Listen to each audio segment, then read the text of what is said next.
your nest for us. Thank you very much. You beautiful bird.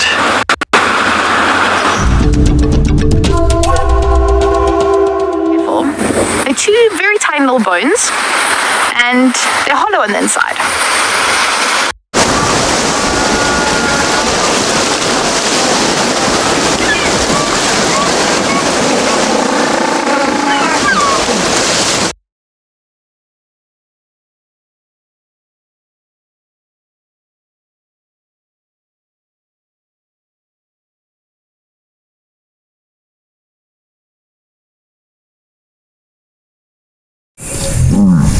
This program features live coverage of an African safari and may include animal kills and carcasses. Viewer discretion is advised.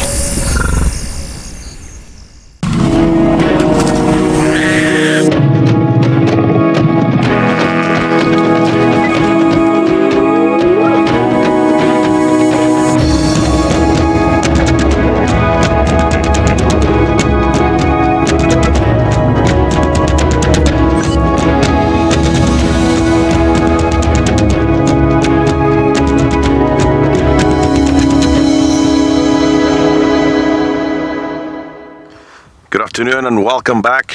You are live on safari with us here at Djuma Game Reserve in the Sabi Sand Reserve, which form part of the greater Kruger Park region, one of the most renowned areas for watching wildlife arguably on the globe. My name is Chris, and with me today in Kamops is Gert, and together on Rusty we're going to take you out on an adventure this afternoon. Our rough plan is to work the west and then north around the boundaries and see if there's anything around there.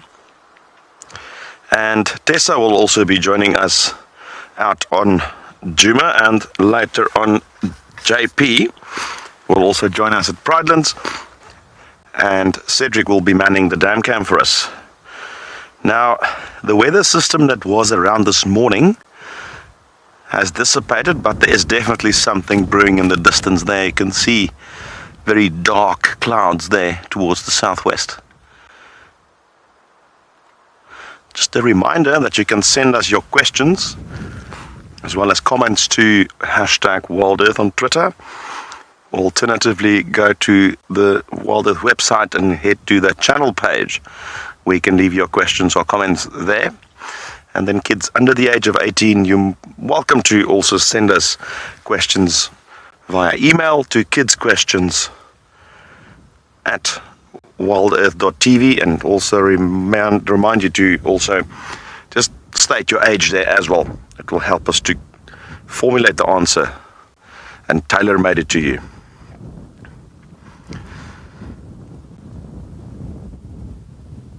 Well, weather-wise, it's still warm. It's probably just in the low 30s. But with those clouds looming in, the temperature probably will drop a bit as we head into this drive. On that note, let's take a look at what the weather is like at our other locations.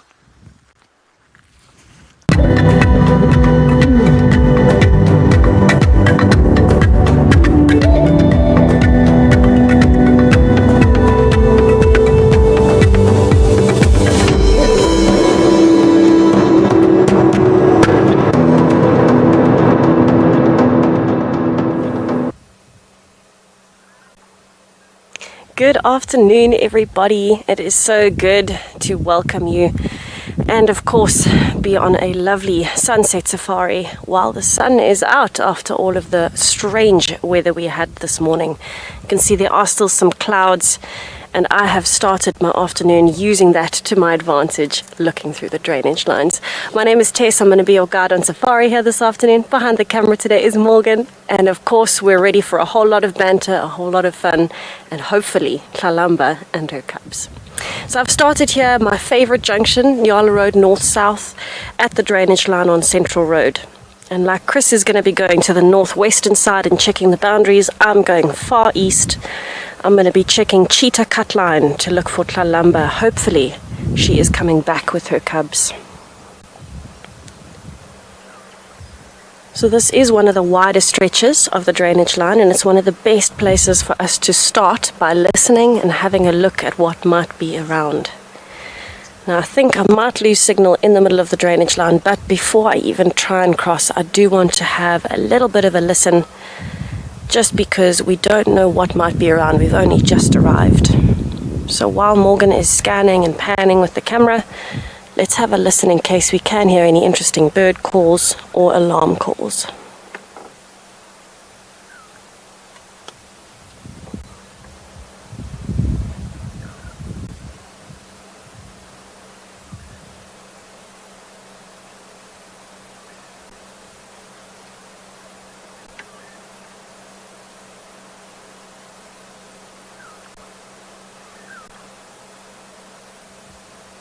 So I'm sure you can hear the Burchell starlings and of course the wind. And that wind is hopefully going to play to our advantage today. It might mean that things like impalas are more nervous, but predators might be more active. Auntie Christine, thank you so much. I'm sure we're going to have an absolutely brilliant sunset safari. No matter what we see out here, it's always an absolute blessing to be out here anyway. So we always have the best time. But I would love to know what you would like to see. So if anyone wants to let us know, please do. We'll try our best to find it for you. I know everyone would be very keen to see Tlalamba and her cubs. But if there's anything else, let us know. We can do our best to try and find it. I am wanting to check the hyena dens a bit later as well. With this weather, there's a much higher chance that the hyenas will be there throughout the afternoon, not just in the evening when it cools down, because the clouds and the wind are doing that job already. So I'm going to head on down through the drainage line, head towards Cheetah Cut Line, and see if I can find any tracks of Tlalamba. Wish us luck.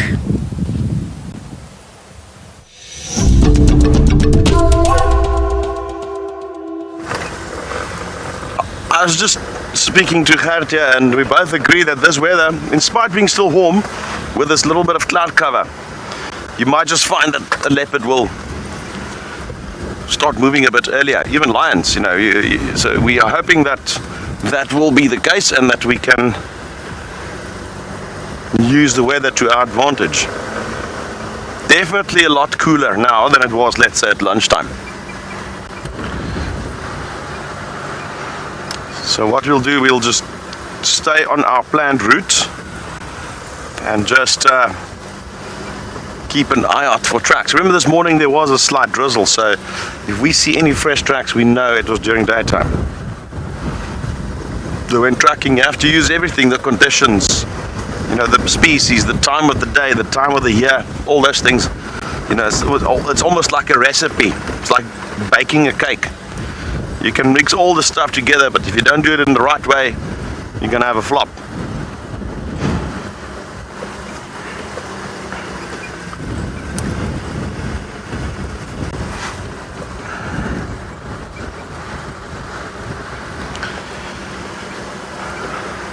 So therefore, we're just driving slowly in second gear, so I can have a good picture as to what happens with the tracks. Gert is mounted obviously on the camera seat, so he's actually got a nice high vantage point. So I mean, it's the two different sort of planes of view does help you cover a sort of wider area and quicker as well.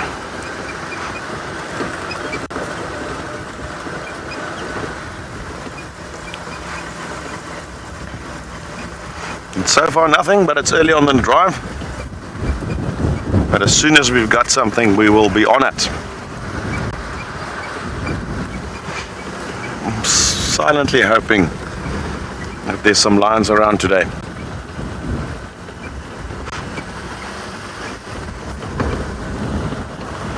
And if they are, we're gonna have to find them.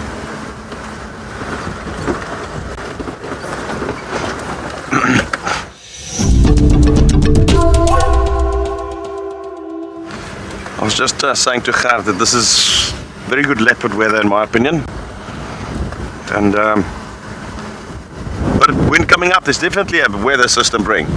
I'm not sure if it's got anything to do with perhaps, sorry, something in my eye, perhaps that cyclone that's just in the Mozambican Channel,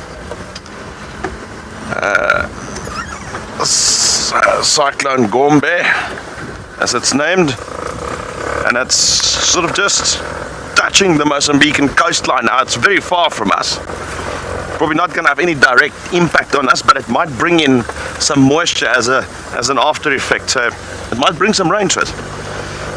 Not sure if this is still some of the, moisture that's already coming in, creating its own little low pressure system, or maybe perhaps a cut-off low, bringing us some cool weather. But how that is relevant to this out here is that normally at this time most leopards will still be inactive, except Marips. I mean, he just doesn't stick to the rules. He walks whenever he wants to. But generally speaking, you might find that the cats knows there's a weather system inbound. Maybe that will prompt them to combine with the cooler weather, as this cools down, as the system moves in, and then they start moving. And that's what we're hoping for.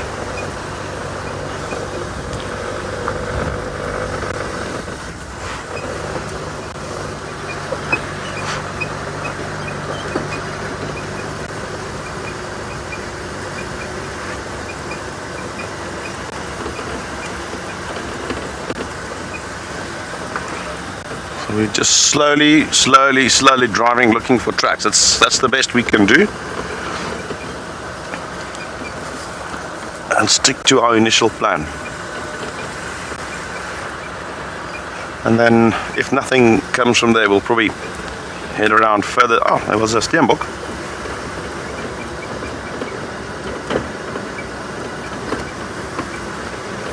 Good afternoon, Finak. Finak wants to know, what alarm calls must the guide be most aware of? Mostly when we look for predators, which will be lion, leopard, obviously, and to a certain extent cheetah. The most reliable ones that we have to be aware of that are telltale signs that there are predators up and about will be Impala's alarm call, that typical, that sneezing, and then all the spiral horn and antelope, bushbuck, nyala, kudu especially, they've got that bark. Those two are the most important. Monkeys as well, the vervets, and they do that sort of chatter. It's also usually telltale, and what you can do then, if you see the monkeys, you can in fact look at where they are looking, and that can often point you in a direction.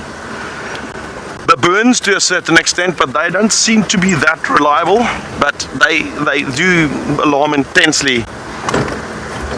But what I have found is if they do see a leopard, they'll often try and mob it, and the leopard will move away from there.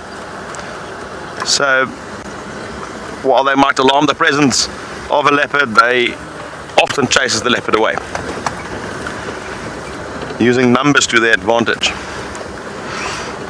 Squirrels, I mean, look at yesterday. We knew Marips was in a certain point. We went there, we had the squirrels, and the squirrels combined with some starlings going berserk there.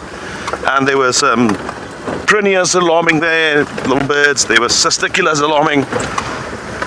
So all of that combined told us, listen, there's something moving. Franklins also do that.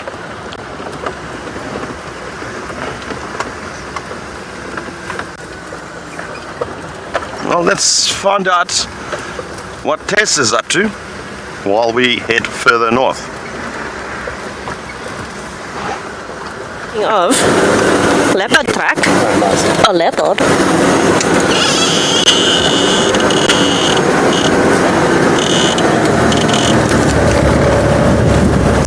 Bambling all day. Yes, indeed. I've just found leopard tracks, everybody. So I have just turned towards Cheetah Cut Line from Central Road. I'm very close to Guari Pan, which is the area where Tlalamba initially had her den site in December. And we were just chatting about, Morgan was just saying they had Tlalamba's cub up in the tree in this block right here. And I was saying, that's amazing. And as I look down, there's some fresh leopard tracks in the road. I don't know if you'll be able to see them because the light's not fantastic, but we will try. You can at least see some of the toe prints, and it looks like they are fairly fresh. Have a look at that. How exciting. So there are older tracks coming in. These are fresher tracks going out towards Cheetah Cut Line from Central Road. So it seems like she has been doing this route quite a bit recently. There's no tracks of any cubs here. It's just the tracks of the female. So I'm guessing it would be Tlalamba while she's been up and down.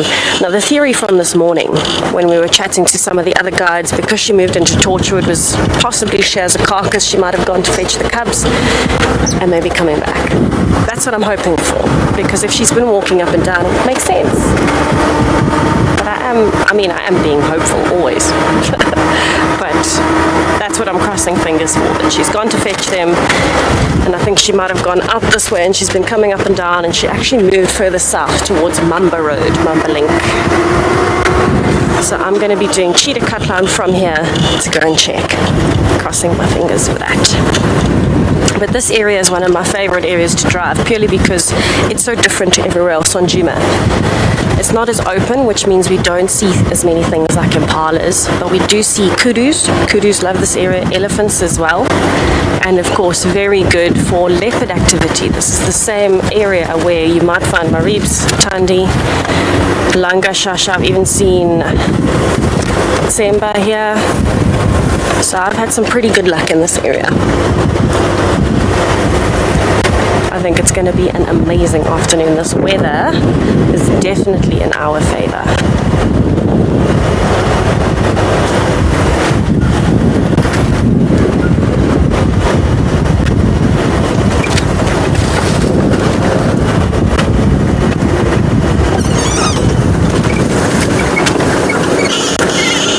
Some hyena tracks as well. Very exciting.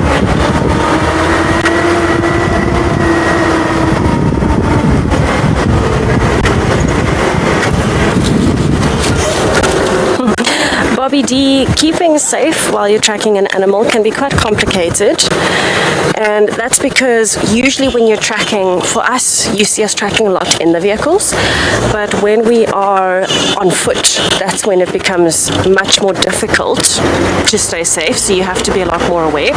In the vehicle, it's fairly simple. It's the same as going on a safari. Respect every animal. Don't go crashing into an animal. If you see an elephant, give it space until it's comfortable to come to you, those kinds of things. But when you're actually on foot, the best way to explain it is 360 awareness. So 360 degrees all around you. You need to be listening, you need to be looking, but more importantly, you need to know what you're actually listening and looking for.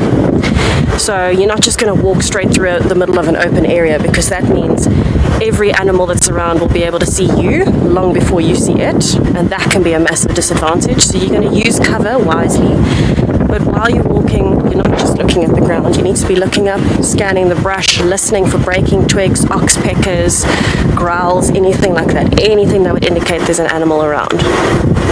So the best way to explain it is 360 awareness, constantly knowing what's around you at all times, and then of course using your brain to be able to get out of a situation if you get into one. But if you're on top of things and you're aware, you shouldn't actually have a situation at all, because you should be able to know what's around you and avoid those interactions without the animal ever knowing you're there. That's the ultimate dream. That's what you want to be able to do when you're tracking, when you're walking, even just for fun. You don't necessarily have to be tracking. The ultimate dream is to be able to walk and an animal doesn't know that you're there, but it's quite tough to do. But while I look for Tlalamba, I'm now going to be approaching Mamba Road. Let's go over to Chris and see what he's doing on his bumble.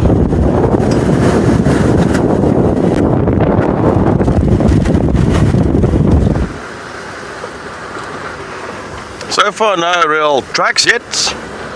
Doesn't bother me. It's early on.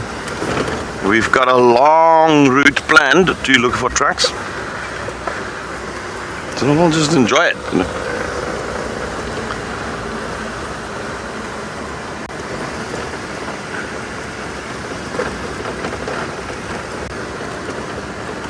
The weather is really pleasant. It's really very mild at the moment.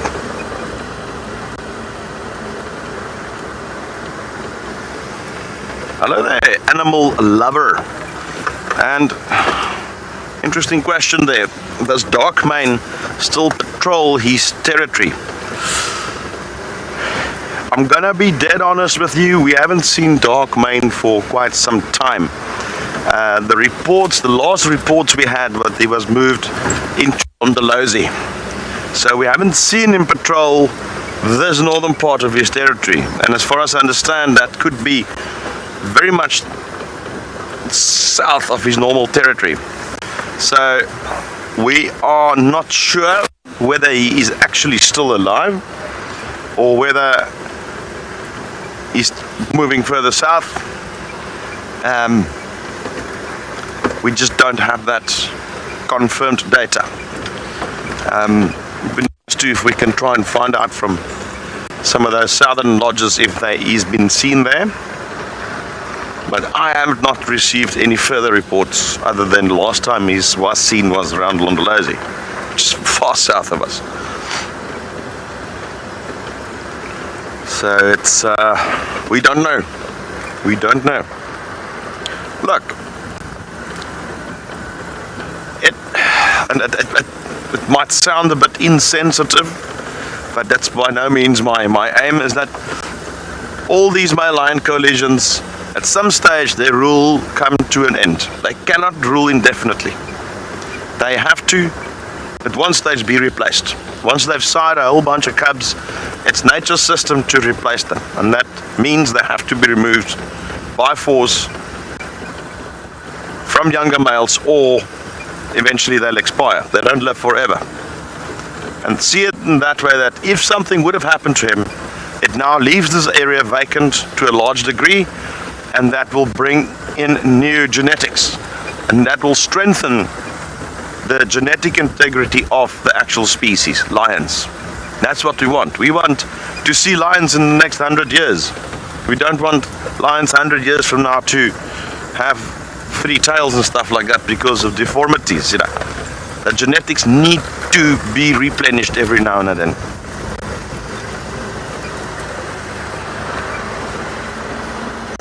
So it's going to be interesting to see what's going to happen in the next couple of months.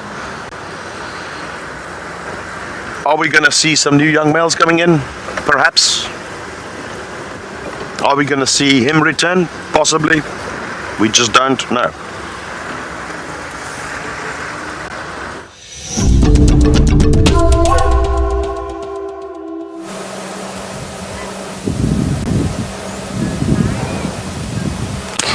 So we stopped with quite a beautiful view here on Cheetah Cutline, in between kind of Central Road and Mamba Road. And we're using the opportunity just to listen while we're absorbing some of the nice scenery and some of the sun. It does look like there's a storm blowing in, but I think it might only hit us later tonight. But I'm hoping this will make Lalamba move more than she would have on a hot day. So let's just have a listen. We're listening for alarm calls, chewing sounds, any interactions between animals, and of course just soaking in that view.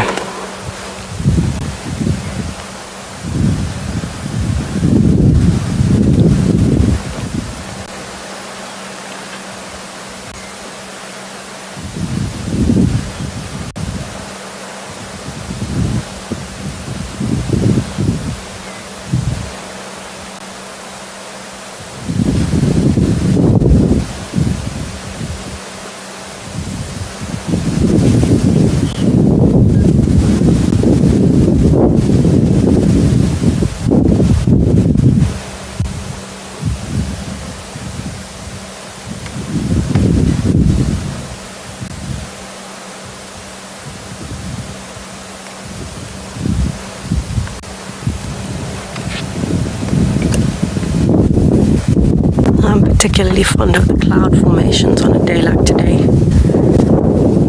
heard much, but we can certainly see quite a lot in terms of scenery, and dramatic weather always makes for a very nice skyline.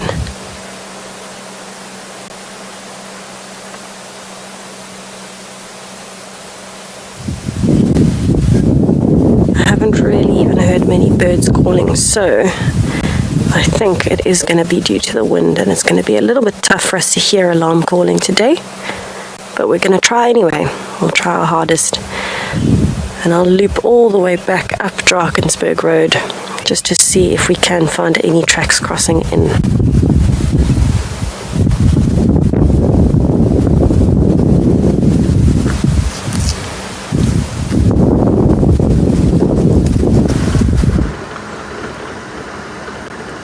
Just with coming back to that discussion we had earlier about, well, started off with Darkmane, but going into lion collisions and males. So my prediction, and I mean, I'm by no means a lion expert, is that we're probably going to start seeing soon. It could be a few weeks, it could be a couple of months, but we're going to start seeing some young boys coming into the area. When you have a male like that leaving an area, or perhaps maybe it expired, it died for some reason, and he's not been chased out by other males. Now you're going to have a couple of things that's going to happen, potentially. So now there's no presence to chase out the young boys that you sired, your own sons. They need to move, they need to disperse eventually. So maybe some of them will take over the area, which is, again, not necessarily good, because they're all from the same genetic group. So you want new lions to come into the area to sire new cubs and generate that sort of flow.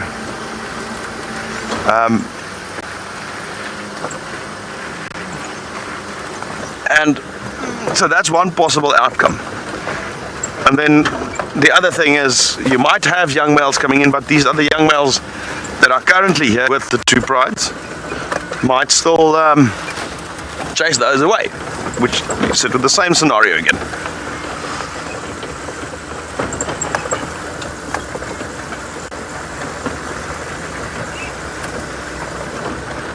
But it's so difficult to predict, We don't know what's happening 60, 70 kilometers away from us into the Manyaleti or Kruger, We've got good data what's happening in the Sabi Sands. But further in, it becomes a bit more blurred, A lot less movement of vehicles there, guides, etc. You start seeing huge areas where there's nobody. I mean, there's areas the size in Kruger that's bigger than the Sabi Sands where there's no people even. So the place is massive.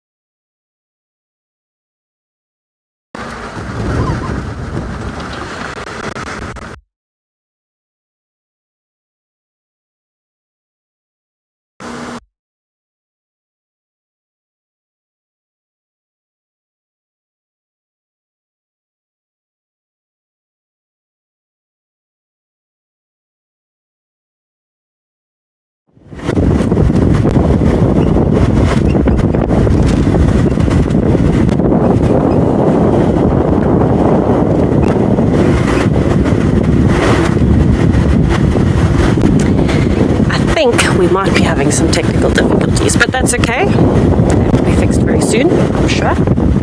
I have now started approaching Gowrie Lane, so I've done almost a full-length cheetah cut line from Central Road. I haven't seen any fresh tracks coming in, so what I'm actually going to do, because you never know, maybe we've missed something, maybe she changed direction completely and crossed back in further north, above Central Road. I'm actually going to go down to Gowrie Lane, and I'm going to do Leadwood Road and then Drakensberg Road all the way back up towards Central Road again, and just double check that we haven't missed anything, because Tralamba does like to walk in circles, particularly it seems when myself and Rexon are trying to find her, she walks circles and then other people get super lucky. straight away. So she makes us work for it, and that's totally fine. It's all part of the fun and games, and I think it actually makes it a bit better when you have to really search hard to find for something. It can be a lot of fun, and it's really rewarding when you find it. But there is nothing like coming around a corner and surprise, there's something waiting in the road for you.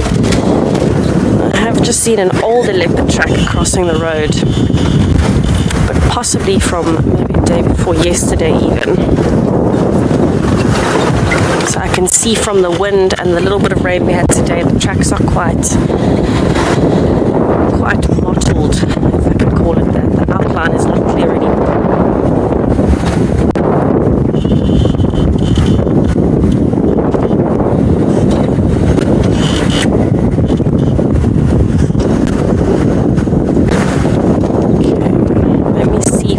Anything down towards Gari Main. While I head that way, I'll send you to JP to say good afternoon.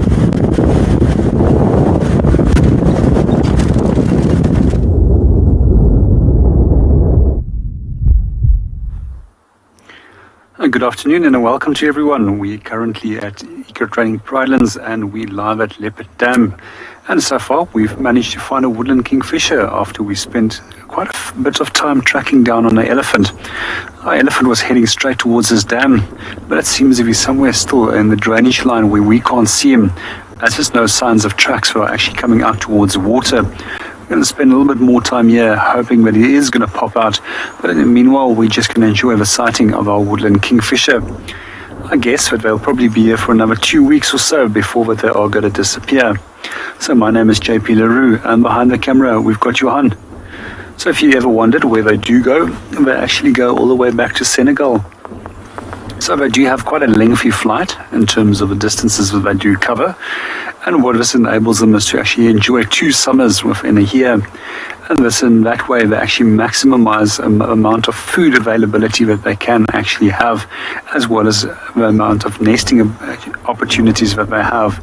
So many of the intra-African migrants actually nest both in the southern as well as northern areas directly north of the equator or south of the equator. Unlike the birds that migrate from Europe, which migrates into southern Africa and only comes and overwinters here and does all their breeding up in the northern hemisphere.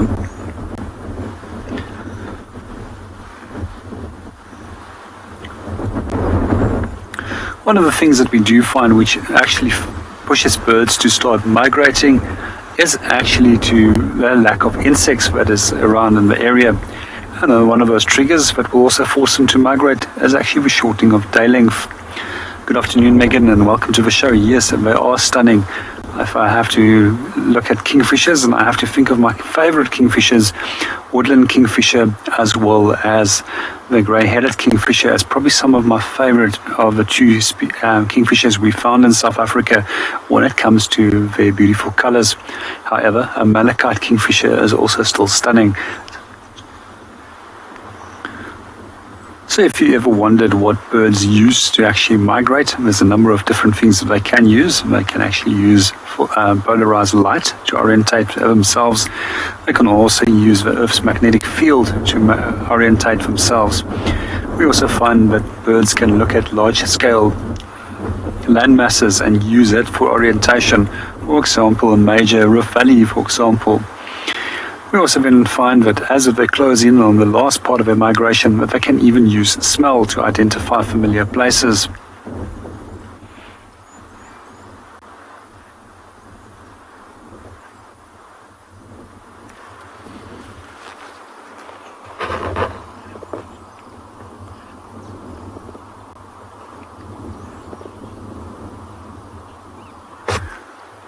In the meanwhile, let's go and see what Chris is up to.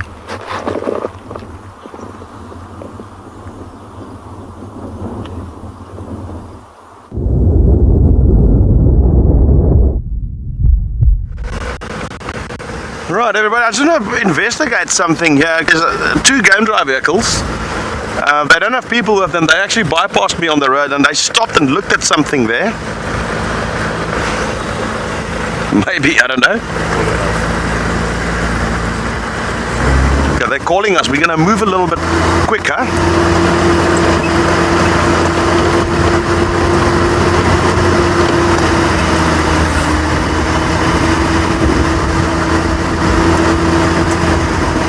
sure what it is. We'll find out just now.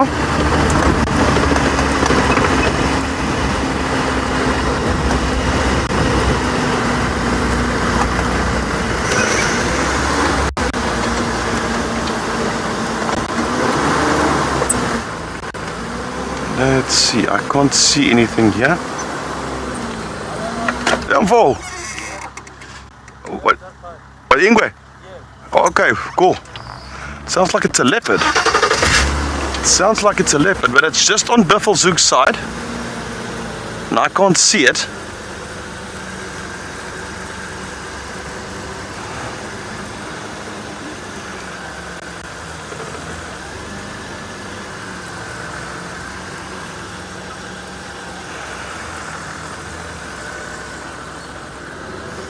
I don't see anything here. They're pointing northward, so maybe it was moving.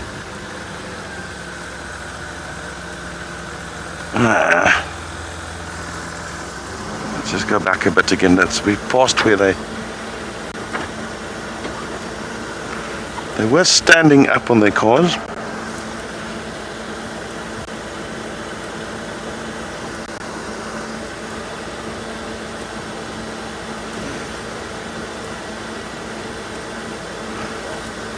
Actually can't go after this cat. It's a non-permissive environment for us. I don't see anything.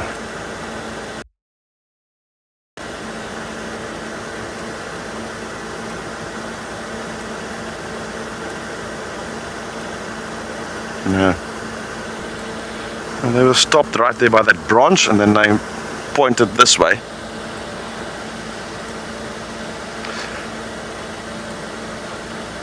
What we can do is return to this area a little later, and maybe it will return back to Djuma.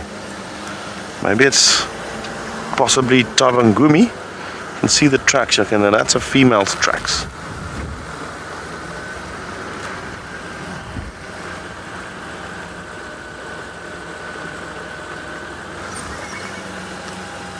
I think it's crossed the road in front of them, and then it moved over the road and into this.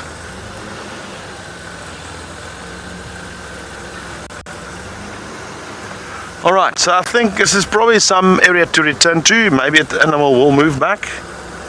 That's all we can do here.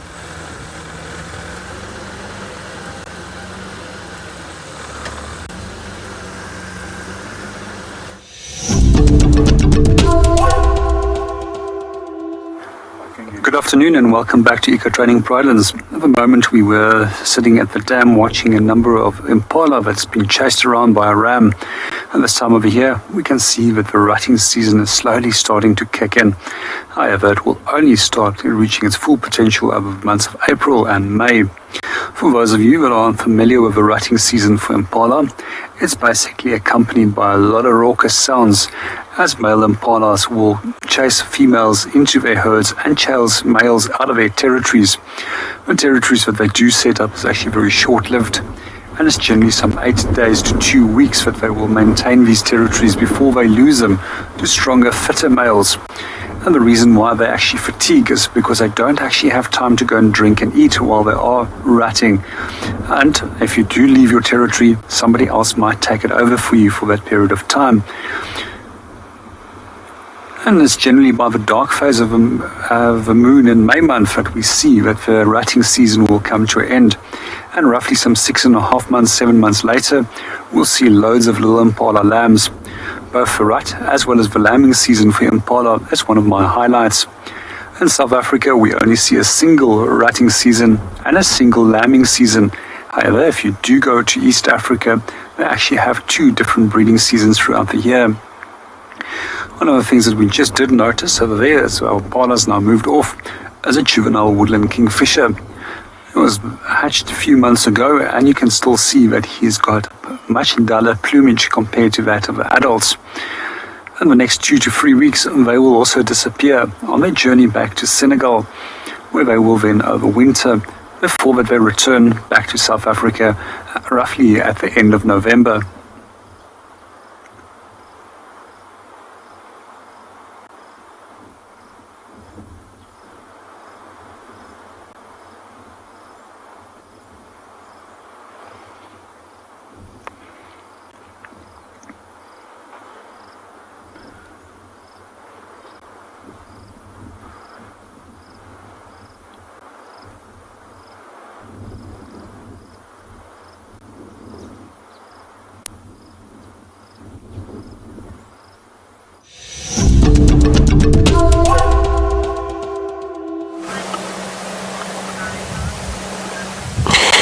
So I'm on Leadwood Road. I've just turned up and we found some leopard tracks, possibly from yesterday, but what I wanted to point out to you is actually this little empty patch that you can see, and this is some pretty fresh elephant feeding scars. So you can see the grass has been flattened in all directions, and you can also see there used to be a guarri tree, but that guarri tree has been completely demolished at the back there. The elephants have pushed over the main stems. You can see they've broken it at the bottom just above the grass layer, and you can even see some fresh roots sticking out, and that's what they were looking for. Definitely those roots. So this looks as though it has been possibly in the last 2 days, but I would have said maybe even today, purely because of that root. That root still looks, yes, that particular one. Yeah, thanks, Morgan. It still looks nice and wet, and you can see there's even still some wettish mud on the top, so it's clearly holding quite a lot of water. And this is promising because we love seeing elephants, so when we see fresh signs of elephants we always get a bit excited, and this is one of the best places to find them because it's nice and thick with drainage lines and seep lines.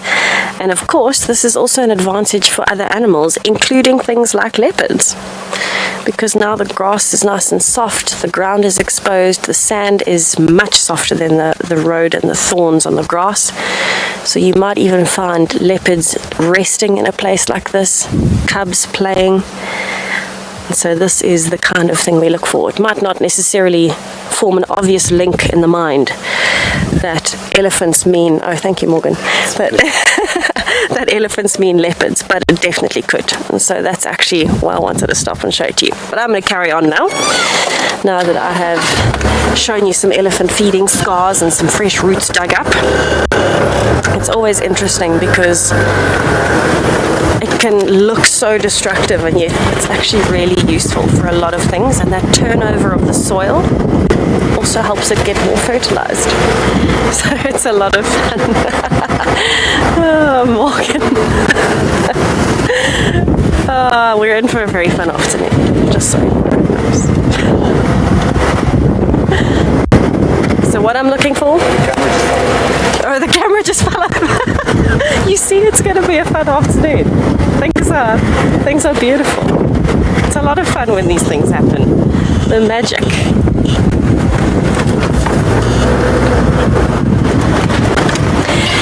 Jack, it's not strictly seasonal, so you will find leopards out of cycle, but the best seasons for them to mate would be any time leading up to the winter, because they like to have their cubs in the winter. So they've got a gestation of around 110 days, more or less, so it's just over 3 months. And so that would mean if they wanted to give birth in around June, they should be mating around now, actually. But you will find them coming into estrus throughout the year, particularly younger females. Older, more experienced females will have a more regular cycle. So it would be any time around now, which is our autumn season. It's when the weather is starting to change, and then that way hopefully it means that by the time they have cubs it'll be the winter time. And in the winter time it's a lot easier to catch food sources, but at the same time it'll be easier for mom to keep the cubs safe. You can imagine when there's a lot of thickets and things like that, it would seem safer, but by that stage the cubs are going to be moving quite a lot, and so by the time they get to that stage she wants it to be the summer months. When they're very small she wants it to be the winter months so that she can keep producing high quality milk. She can make a lot of kills, especially around the impala rutting season in May. And then by the time they are moving and coming with her to carcasses, the bush has thickened up again, and she can use that to cover them up when she's moving them and hide carcasses for them. When they're safely tucked away in a den site, it doesn't have to be as thick as it is in the summer months. But that being said, I know Cara, for example, was seen mating towards the end of last year twice, a month apart. So she's a little bit early. So it just depends leopard to leopard.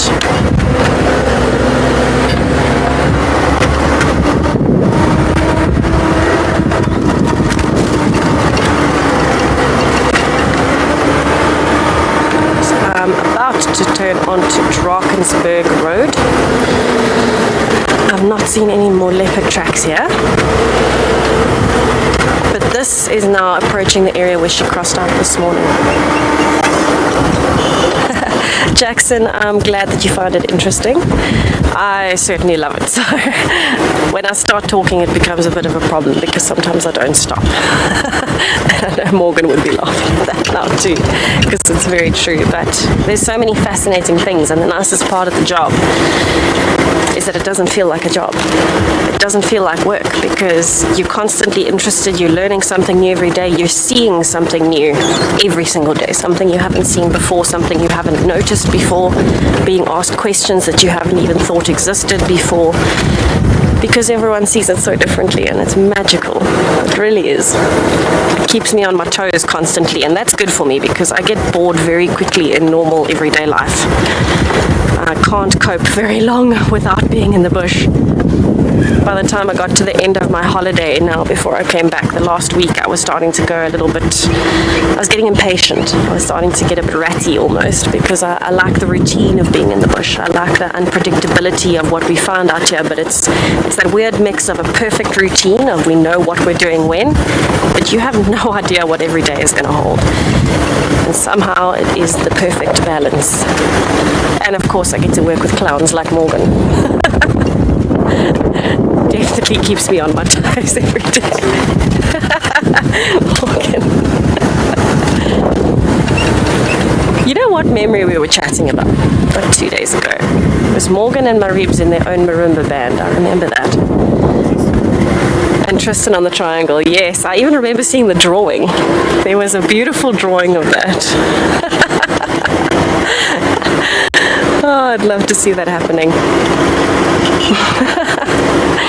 We are actually going to try and find my loops a bit later because Morgan hasn't seen in the cycle.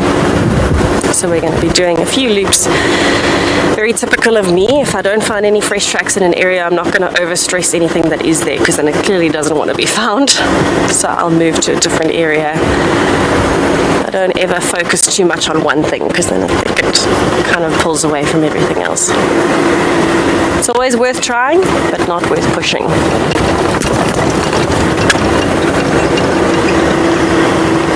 Okay, we've reached Mamba Road. This is where all the action happened this morning, and in fact I can see the tracks on the road. So I'm going to be keeping an extra keen eye out here, and I'll send you to Chris to see what he's doing.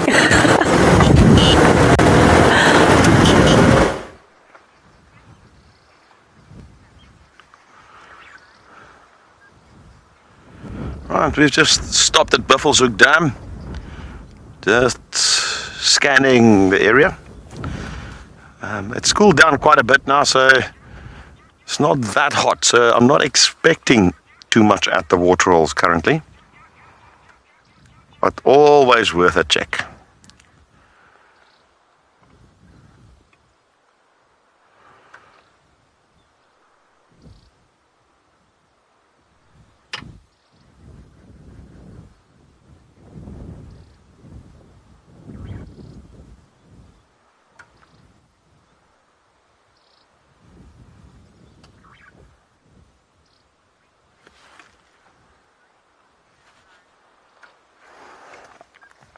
Hi there, Bob. Bob's asking if most of the weather arrived from the west. Bob, in fact, from all directions, although one have to look at what causes our weather. So thunderstorms are usually, it can build randomly in any direction, although they have a tendency to build from the south, southeast, sometimes the southwest. especially when there's cold fronts approaching. They approach from the southwest, and when they meet up with the hot air here, they cause what to call an occlusion, and that often brings rain. Sometimes the rain comes in from the east. You can hear some elephants close by. There's elephants not too far from us. We'll go and look for them now. Sometimes, like in this time of the year, late summer, there's often cyclone movement coming from the east, the Indian Ocean side. That brings in moisture at times. There's currently such a system in the Mozambican Channel. And we still have to see what that thing does, whether it's going to impact our weather. But it can come from all directions. I've seen thunderstorms brewing in the west, south, east, sometimes from the north. But when the cold fronts are coming, it brings rain. It usually comes from the southwest. I heard an elephant. That elephant can't be more than 100 meters away. Alright, so I'm going to go look for those ellies, and then once we find them, we'll come back.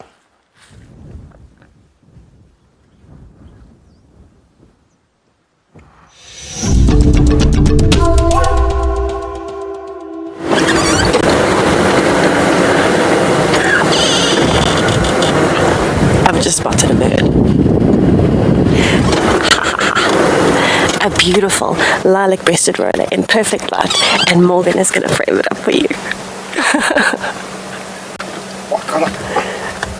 He's struggling with the camera mount a bit. There we go. How gorgeous are those colors in this light? The light has gone golden because it's breaking through the clouds. But this poor roller is having to balance quite a lot on that branch. You can see it's trying not to move its head, but its body is moving with the branch in the wind. And interestingly enough, it looks like it only has one flyer on its tail. Oh no, wait, they were just together. Never mind, it's just my eyes. Common problem, really. Definitely one of my favorite birds to see in any form of light where you can see the colors and the neon range.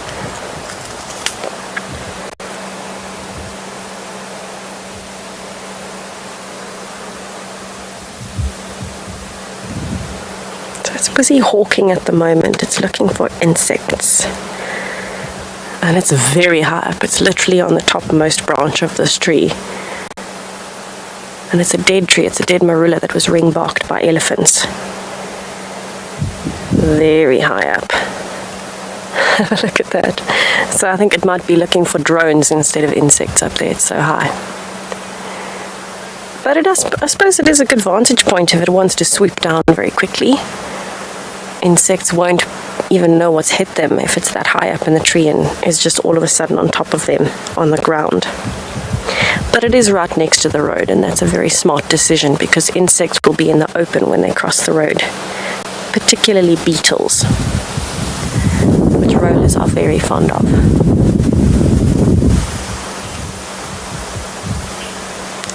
Lovely little time spent with a gorgeous bird.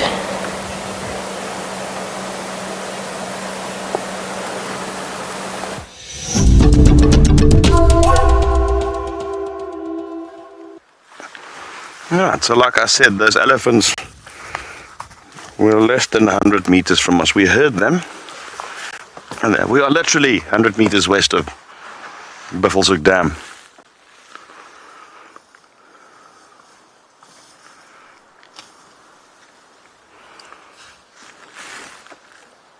And so they're quite spread out. There's some to our left. There's a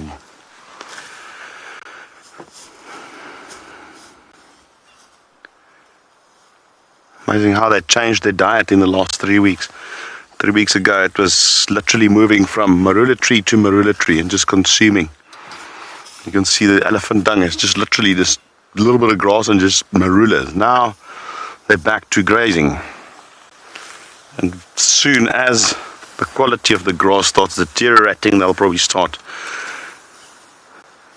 using more bark of trees, pushing down trees to get the roots. But for now, it seems like the bulk of what they consume is grass.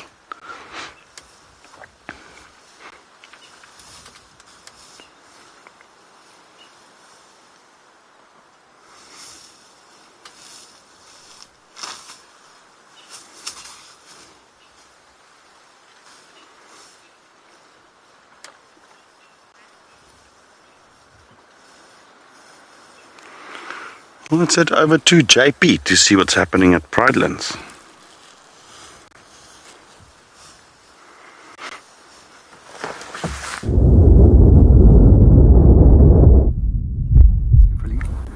Good afternoon and welcome back to Eco Training Pridelands. So far we're doing pretty good on the birds this afternoon, and on my count as that we've been driving, I've already just got over 30 different species. The bird that we are looking at is a lilac-breasted roller, which is probably one of my other favorite colored birds, as we were discussing the kingfishers and how beautifully colored they are. When it comes to rollers, their colors are also absolutely stunning. One of the smaller rollers is actually my favorite when it comes to all the colors, and that is actually known as a broad-billed roller. But when it comes to lilac-breasted roller, they're fairly common birds throughout the low veld, and some of the behaviors that they display is pretty interesting. Firstly, they get their name rollers from the display flight that they have when they are on courtship, and they twist and turn in flight. That appears to be like a barrel roll. In Afrikaans, they refer to as a troupunt, which means a wedding band because of the beautiful coloration that's associated with it. There's a few other behaviors that I also find particularly interesting, is that they will often kleptoparasitize other species, and what that simply means is that they will steal the food from them. So generally, most bird species will eat their food right where they are to prevent that birds can steal their food, such as in the case with a lilac-breasted roller. However, if you do have a nest, you do have a problem because you have to take food back to the nest. Well, there's one or two bird species which has actually overcome that problem, and one of them is doves. And they can actually produce a milk-like secretion which they feed to their chicks, and therefore there's no loss of food by anybody that can try and steal your food from you. We also find that there's a third behavior that I find particularly interesting, and that is that they often associate with fires. And what they will do is they will use the fires to flush insects, or they will simply feed on the charcoal fire that has moved through an area. Unfortunately, I moved right into the bright sun where we can't see him on the branch, but he has caught an insect. A little bit difficult to make out what it is, what he did catch. It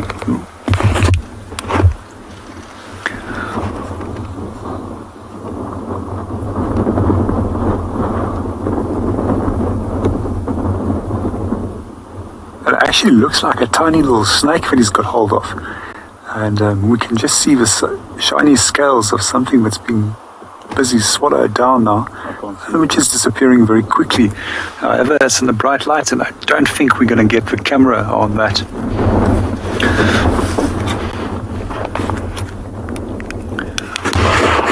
Well, we're going to move off and go and visit one of the other dams. I hope that there's going to be some animals that come to visit for a drink. As it is pretty hot this afternoon, it's also very windy. I'm sure there will be a number of different animals popping in to come and enjoy a quick drink.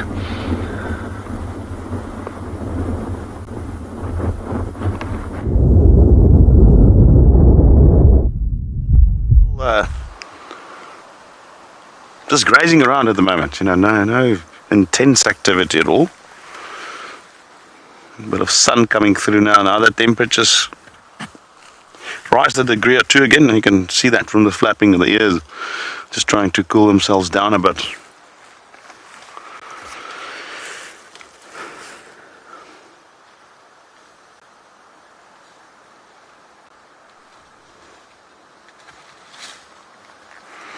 Love watching elephants. He's just waiting to our left. There is a big cow en route to us, but she's still hidden in some branches. And we'll try and get a shot of her as she approaches, but she's still far away.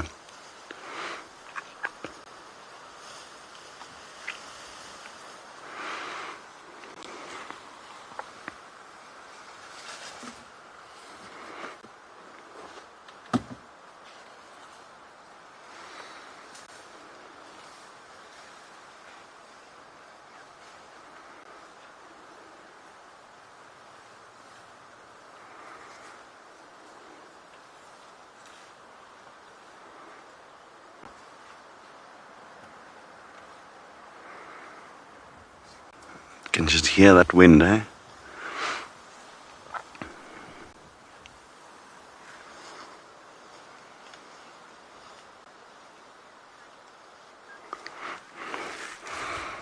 A lot of the viewers that are saying they're really enjoying the amount of elephants around at the moment, and so do I. As you all may know, I do like elephants a lot, and one of my favorites. And there's certainly a lot of elephants around at the moment. They are literally everywhere.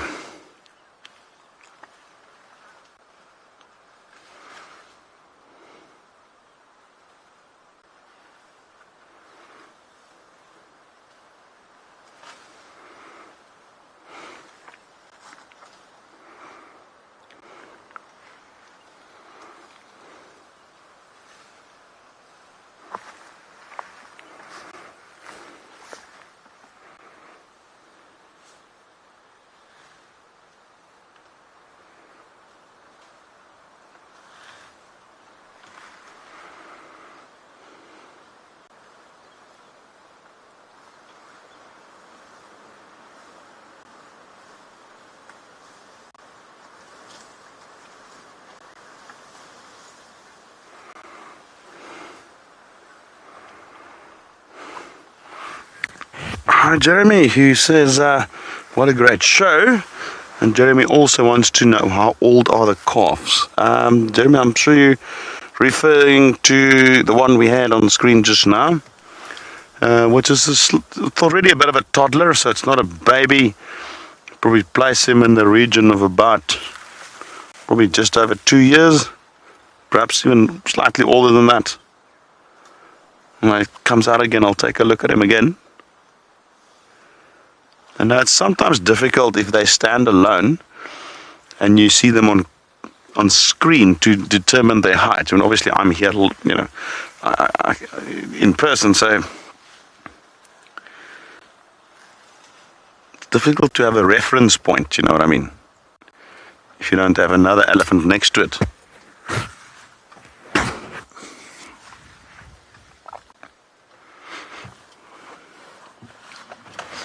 There's another one approaching here to the left.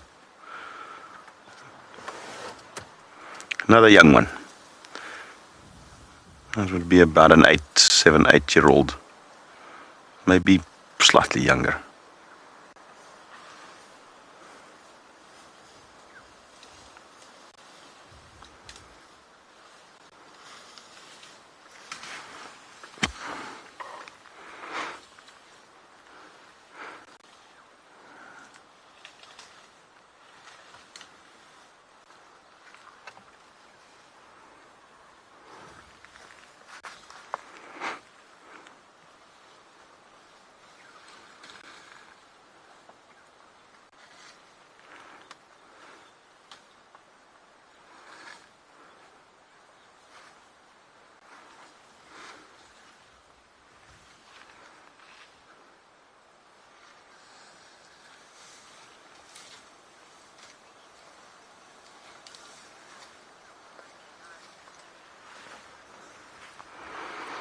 Hi there, Ben. Ben wants to know, what are the white thing by their eyes, the white things? I'll need to get one on screen again. I'm not exactly sure what you're referring to. It might have been a bit of tears or something like that, or maybe a smudge of...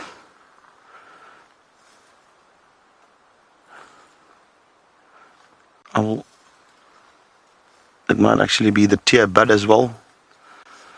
Right in the front of the eye, we've got the same thing. As soon as they come out again, I'll take a look at it.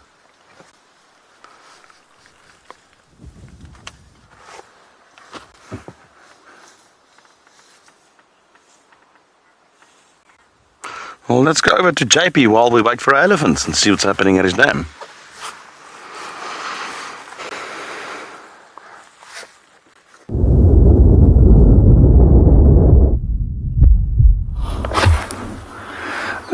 welcome back to Pridelands. We decided to go to Ndlovu Dam and see what's happening over there, as it's incredibly quiet at the moment. And the reason why, it's incredibly warm, so very few animals are actually moving, and at the moment they're hiding in the shade or they're making their way towards water. So therefore, the safest bet for us is to actually stop at the dams and just wait for animals to come in. Very fortunate now that this is our first group of animals that we've seen for the afternoon. So far, we've been doing pretty well on birds, with just over 28 species already. Our elephant just popped in for a quick drink, and it almost seems as if he's already leaving. I just want to see what he's going to get up to. Quite often, once they have actually had a drink, they tend to go to the areas of a dam where there's a lot of mud, and then go and indulge in a little bit of a mud bath. And generally that's followed by a dust bath directly after that. Let's see if he sticks to his routine.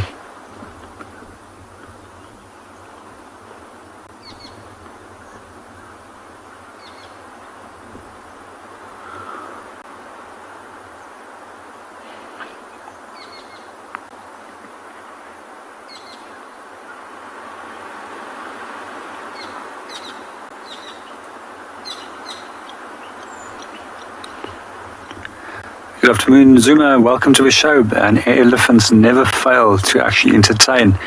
And as quite often I mention that they're one of my favorite animals to watch because they're always doing something. And they're intelligent. They're very smart animals that are always coming up with some form of a solution to a challenge or just figuring out something. I also like to see the social interactions between the group members, especially in the breeding herds. It's always so interesting to see how much care is given towards the younger ones in that group. I also do find the interactions between the larger bulls and the bachelor herds equally interesting, as there's always some form of politics in terms of who's trying to dominate who.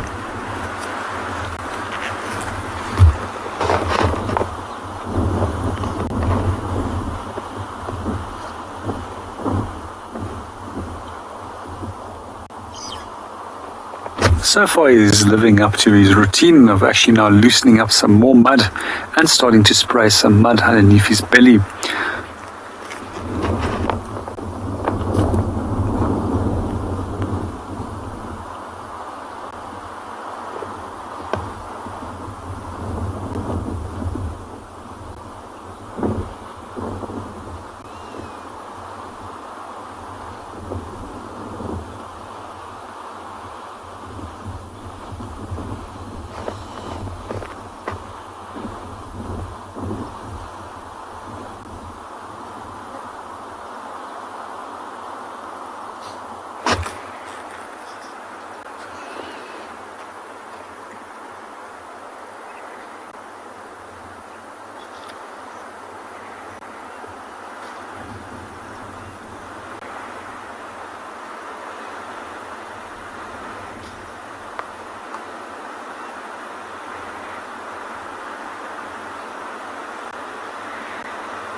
While we're watching our elephant, let's go and see what Chris is up to on his bumble.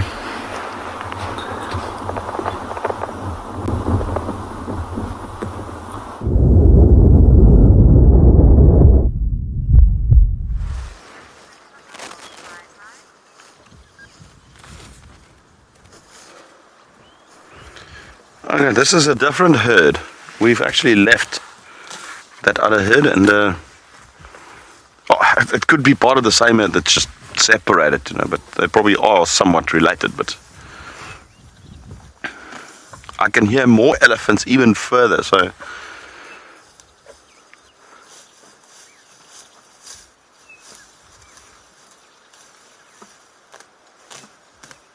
it's amazing how many of them are around at the moment. Right, I'm going to keep quiet for a minute or so. Let's just watch them, listen to them feeding. It's quite therapeutic.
This is one of the nicest things that you can do, is to spend time with elephants this close, this proximity, and they are calm with your presence. Absolutely amazing.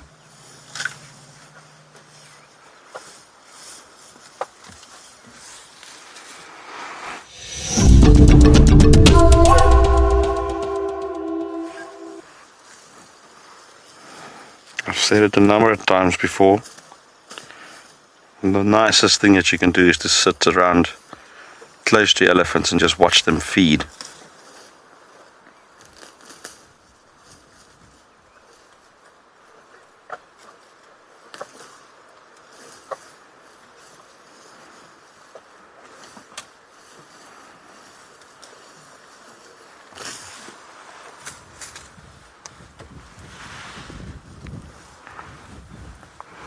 Oh, that one girl's got such a long tusk.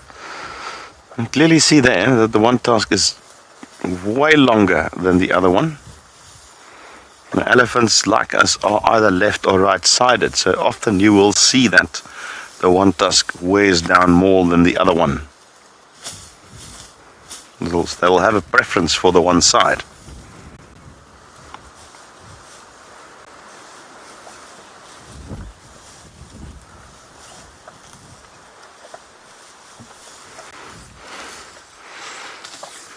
This big cow is also in estrus. You can see the genital opening there. It's swollen and red, and also a bit of urine dripping from there. Or is it the boy?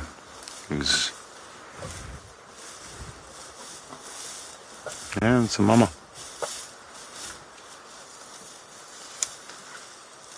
There's something not right going on there.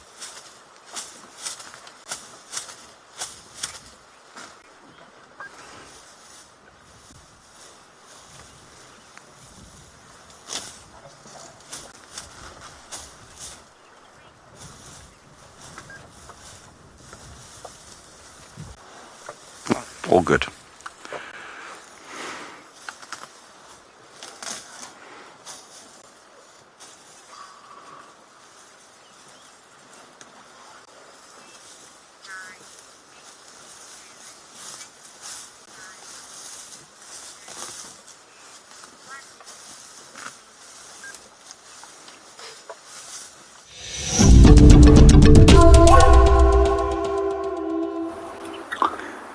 Welcome back to Pridelands. At the moment we are looking at two red-billed teals that are being chased around by a blacksmith lapwing. And since yesterday we've actually noticed that this blacksmith lapwing will not give them a single moment of rest when they do come close by to the opposite end of the dam. And one of the defensive weapons for the blacksmith lapwing and all other species of lapwings have is a very sharp little spine-like structure or at the edge of its wing, which it will actually use as a defensive weapon against small little predators and other birds. It's also used between males when it does come to fighting for dominance. We're just going to quickly look at and see where is our blacksmith lapwing gone now. He's now back onto the opposite side. And I also want to just try and see if we can find the chick. The chick is very fluffy and dull in coloration, and it's quite hard to spot compared to the adults, which is black and greyish and white colors. If you ever wondered where they get their name from, they actually get their name from the sound that they produced. And we actually do find that a number of different birds out here actually has names that is associated with sounds. In their case, it sounds like steel that's being forged on an anvil. Something else that has just caught my attention here from the right-hand side of the vehicle at the corner of the dam is two little warthogs that has just popped in. Let's quickly see what they're getting up to. At the moment, they're also just coming in for a quick drink. And you can see that all of the animals that are coming into the dam this afternoon is incredibly nervous with the wind at the moment. And hopefully we'll soon indulge in a little mud bath. For the moment, let's see what they get up to.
One closest to us is definitely a little female.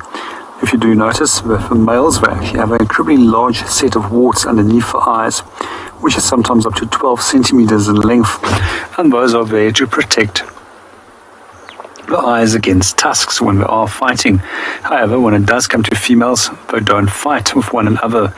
It's only the males that fight for access to females. While we're watching our two warthogs, and let's go see what Chris is up to.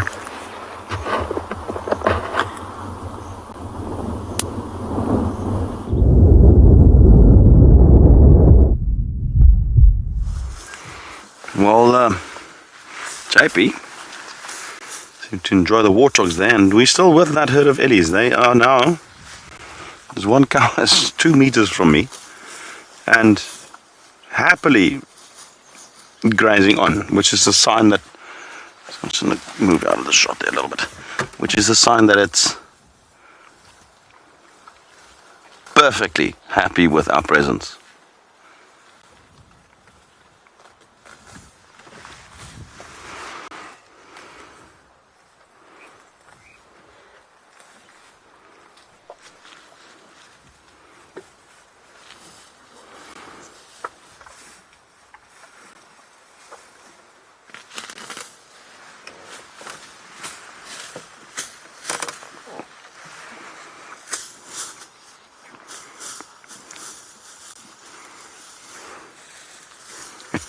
He's a little one.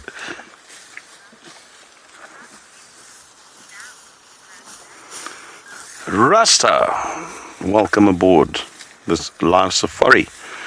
Rasta wants to know how elephants cool themselves down. Right, the primary method is to flap the ears, as you can see there.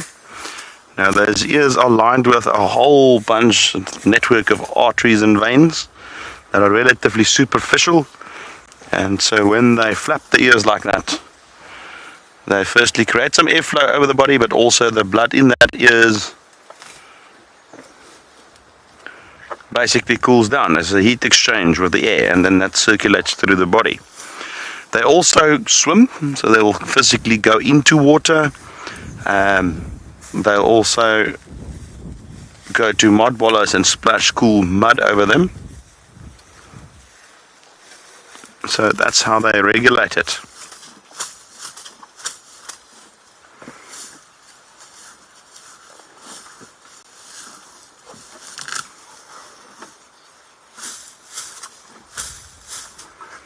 This is absolutely special, isn't it? It's just so special to be this close to an elephant. And just look at those eyes. It's soft, as I call it. They don't open it wide and look at you, then they're sort of somewhat fixed on you. But this elephant cow is, we could just as well have not been here. She is totally ignoring us at the moment. She knows we're here. I mean, she can see us, hear us, smell us. They're very intelligent creatures. So she's obviously seen a lot of vehicles throughout her life and mostly had pleasant experiences, so she's realized that we're not a threat. She needs to just keep doing what she's doing. And it's interesting is this very same elephant tomorrow could be angry towards the car. They go through mood changes, much like us.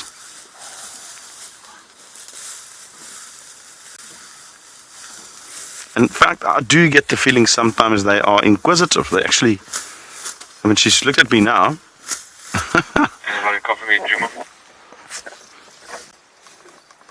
Sorry about that. Just going to put that softer.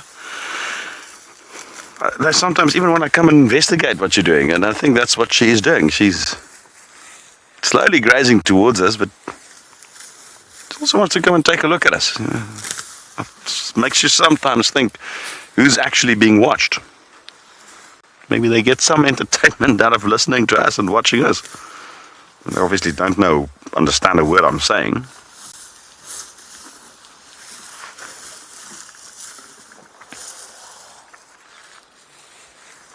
Very special, being eye level, literally eye level with an elephant. That is an incredible feeling.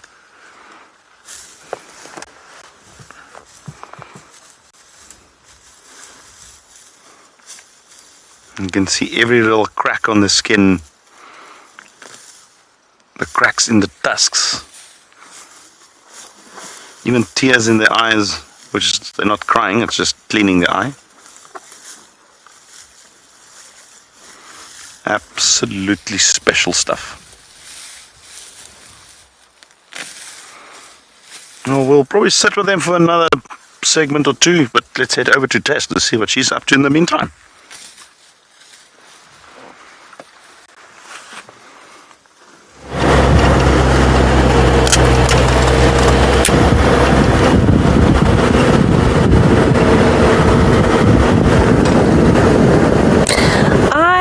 Adventuring. I've had a good adventure this afternoon. We went to check Chitwa Dam quickly. There was not much there, so we have come back towards Twin Dams and Baboon Pan area. So this is very productive, particularly these days for mareeps. So we have been checking for tracks, no fresh tracks yet, and that could have something to do with the fact that there were lion tracks crossing this morning. So maybe the leopards might be a little bit shy in this area, but it's always worth checking. So we're going to check on Twin Dams wall itself, on both sides there, and then go towards the drainage line. There's no fresh tracks of Tlhalamba on Cheetah Cut Line, Central Road or Drakensberg, so we're not 100% sure where she's gone, but that's okay. Maybe she'll come out later, maybe we'll find her tomorrow. She'll keep moving, and so will we. I can see a giraffe already, and that makes me excited.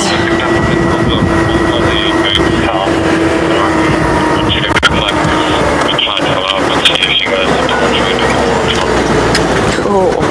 That's exciting. Alright. Is that okay, Morgan? Alrighty, let's see.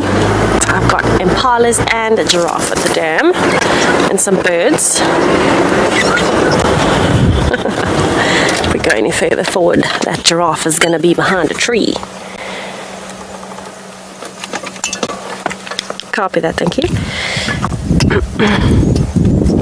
So we have got two other vehicles as well that are wanting to look for Tlhalamba.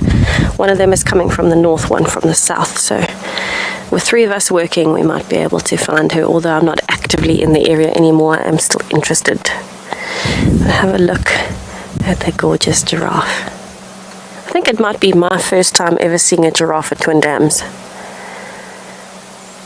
I've seen them on Shibamo Track, Sandy Patch, Impala Road, but I don't think I've ever seen a giraffe here. And actually fairly good camouflage if you consider how big it is. Because it's in the shade, you can't really see anything other than the light reflecting off of its horns, which are in the sun.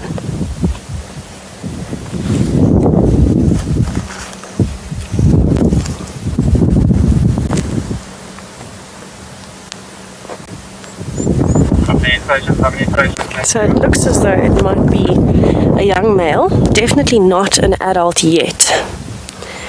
It's dark already for its age, but I wouldn't say it's an adult yet. It hasn't really become the size of a big male giraffe. But you can see the tops of the horns are shiny, so it doesn't have the tufts of hair that a female would, and they are quite far apart already. It's losing a bit of skin. But definitely not an adult giraffe size, I would say. Not a big male.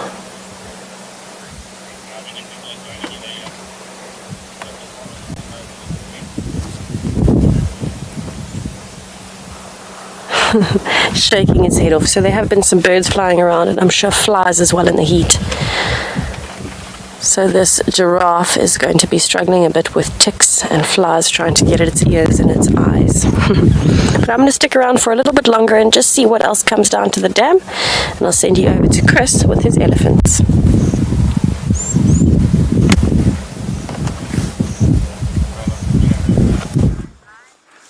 Okay, so our cow is still right next to the car. To our left there's this young bull that's trying to steal her food.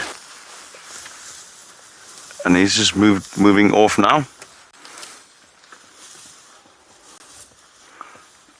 He came to give us a little bit of a sneaking up to the car, and I quickly told him his fortune, and he slowly moved off.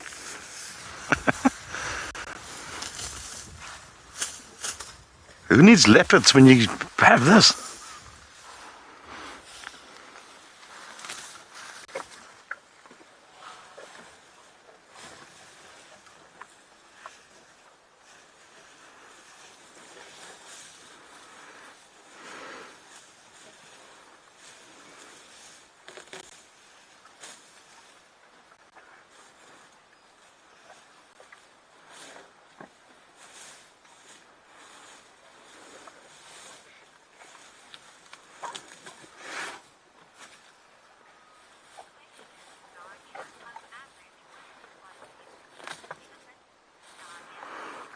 Good afternoon, Nadia.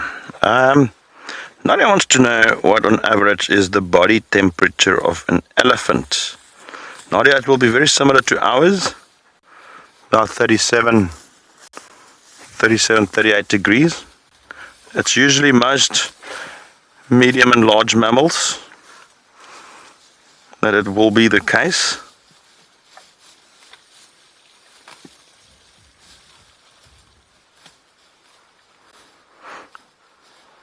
Interesting, then you get things like pangolins, which obviously is not related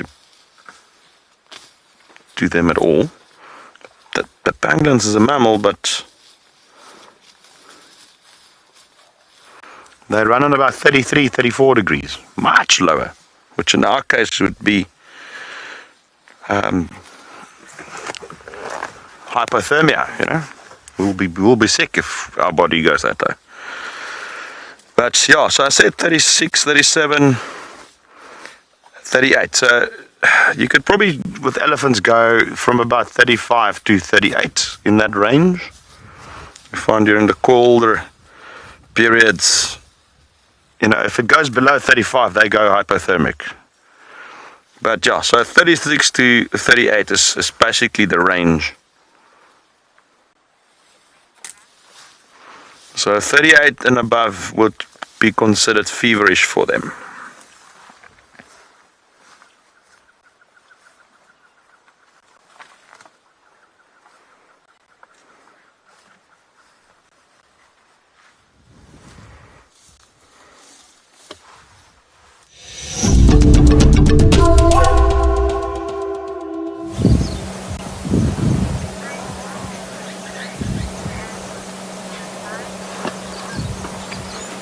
We are very happily, that's the right way around, enjoying our giraffe sighting here at Twin Dams. And of course, it is a lovely afternoon to be sitting at the dam. There's birds calling. There's quite a few animals around. Excuse me. And it's a lovely way to sit and listen with a nice, very scenic view. You'll see the impalas right at the top end of the dam. Of course, the usual blacksmith lapwings and things on the edges. And some very strange looking weather. So while we are sitting here, we heard a little bit of Franklin alarm calling as we arrived. We haven't heard it since, but it is still worth having a listen. So while we watch all the activity from the impalas to the rest of the dam, we'll just have a little listen and take in some of the sounds of nature.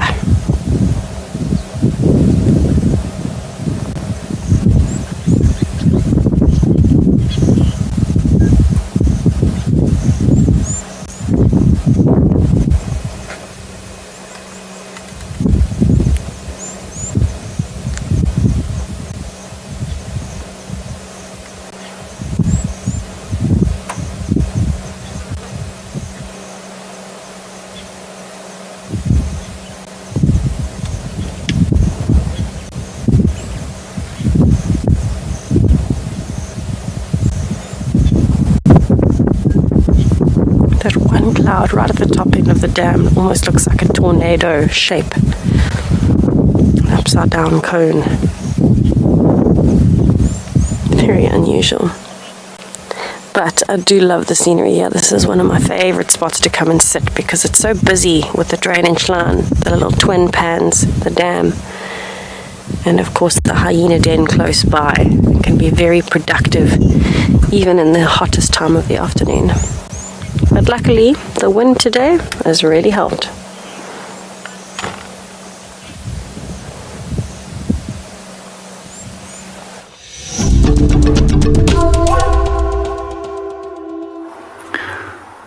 Welcome back to Pridelands. Something just startled our group of impalas that was just busy actually sparring there for a few moments ago. And what you'll notice if we do put the camera on the grasses and on the vegetation is that the wind is swirling the whole time, and it's quite strong and gusty. And in general, under these conditions, animals are pretty nervous around waterholes, as they know these are often used as ambush points. And some of the animals that often lie up here in ambush for prey species is both leopard. And yesterday we were watching wild dogs for the whole of the afternoon over here. To come back to the social groupings of the impalas, as we saw those that were ran off all had horns, and automatically they are males, which separates them from females that don't have horns, which is typical of woodland antelopes species. If we do look at open plains game species, we'll notice that both male and females has horns, as females then will also need their horns to protect themselves and their young. One of the things that we see is that the social groupings are now starting to be more and more evident in all female groups, all male groups, and single males that are now setting up territory. And that's generally a behavior that's triggered by the shortening of day length, which generally starts here by the 21st of January. That then brings certain chemical changes in impalas, and eventually that leads to the splitting up of the social groups. And we also will see that they will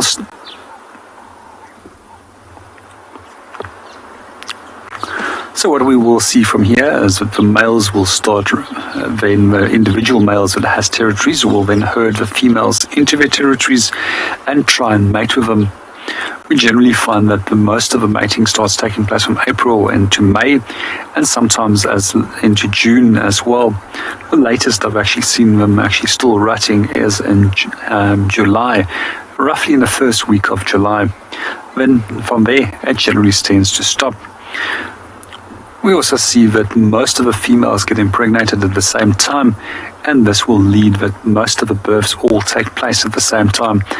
And that also has a benefit to the survival of impalas, as it has less of an effect on their populations when it does come to predation of young animals, compared to those species which can fall into estrus at any time of the year and therefore mate at any time of the year, who has young then obviously at any time of the year, which actually suffers a far greater deal when it comes to losses of young animals due to predation.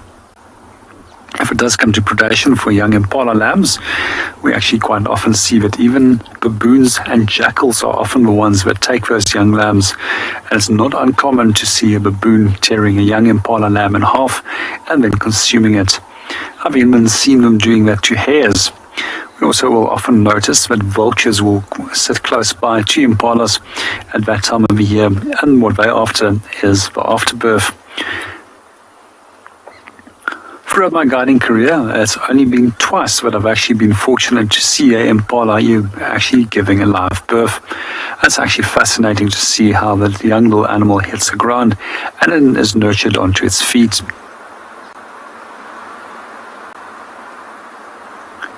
Well, we're going to sit here for a little bit longer, and let's go and see what the rest of the team is up to.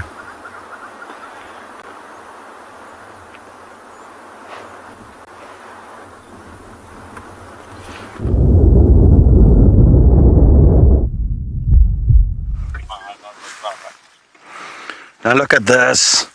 Like I said, there's so many elephants around at the moment. But there is a tiny little baba. That is tiny, tiny, tiny, tiny, tiny, tiny. And that's not even, I would not even put that over 2 weeks old. Possibly even less. That's small.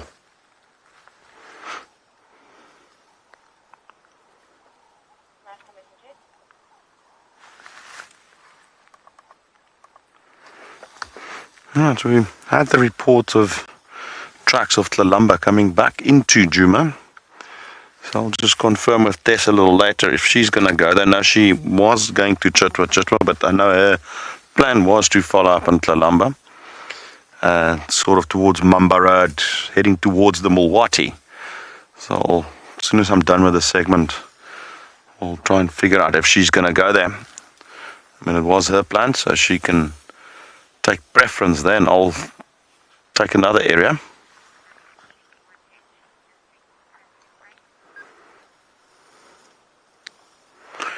In the meantime, I want to see if we can't get this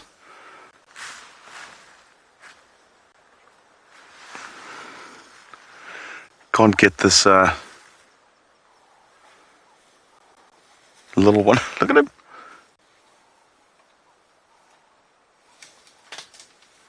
Or her. Oh, it's clumsy. All right, I've got confirmation from Tess. She's going to head to those tracks, which is good. Hopefully, I know there's some guys from 2 other lodges in the area as well, so it's good that there's 3 cars and they can work as a team to try and find Tlalamba.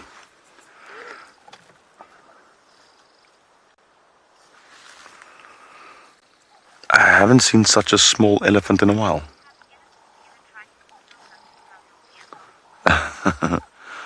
Hi, Vince. Vince wants to know if an elephant's ever tried to steal something from my vehicle. Vince, yeah. I was, I can't remember, I think it might have been in the Timbavati. And I did a rookie error. I had orange next to me in the car, and this young bull, in fact, walked past the car and he just stopped and he put his trunk right into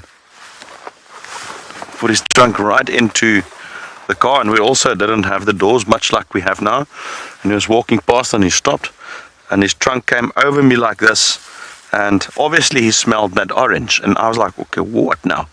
And at that stage, not much you can do. You can't really drive, and I just kept quiet, and he didn't even touch me. Just his trunk came in, and he's like smelling me in my face, and he moved away. But he was obviously after the orange, so don't take oranges with you when there's elephants. They do love oranges. Maybe out here in this part of the Kruger, not so much, but to the far south, there is some citrus farming happening very close to the borders of the park, so those elephants especially are very, very well acquainted with oranges, and they will go through great lengths to get them. Yes, sorry, you go to the junction. I crossed from Mamba Road, Twin Dam, going north.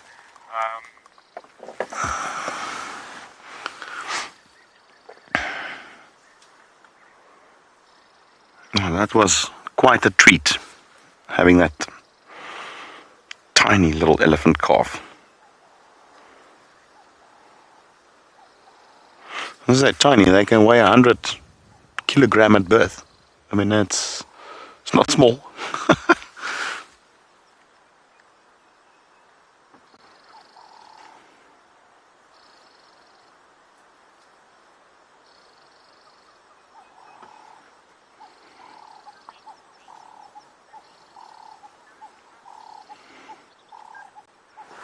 Betty says the baby elephants are so adorable. Oh, absolutely. I think there's few babies cuter than elephants.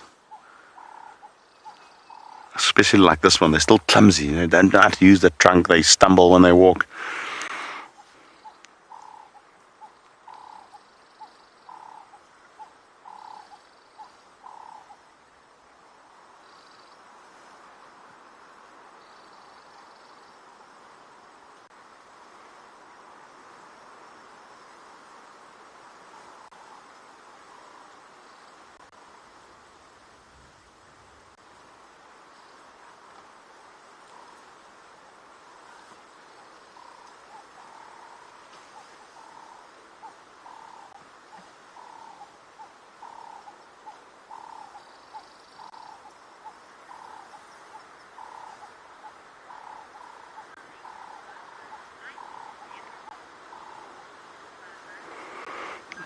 Hey there, Momo. Momo says zebra foals are the cutest. They are cute. I think they're right up there with... I can see where you're heading with that one. Piglets, warthogs are super cute. as well. I mean, I think they're all, any baby animals, except a marabou stork's chick. They absolutely horrid creatures. I don't know if anybody has ever seen the chick of a marabou stork. I mean, the adults are not something to look at, but the chicks are just... No, they... And I'm saying it tongue-in-cheek, they're actually not that bad, but... They're really not pretty birds, though.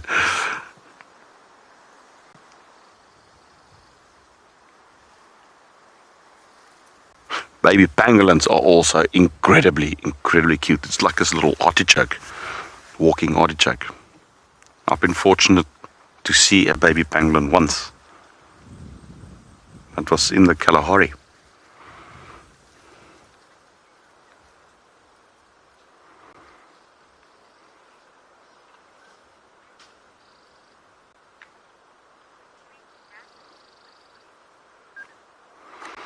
All right, we're going to move on and see if we can perhaps find our own leopard.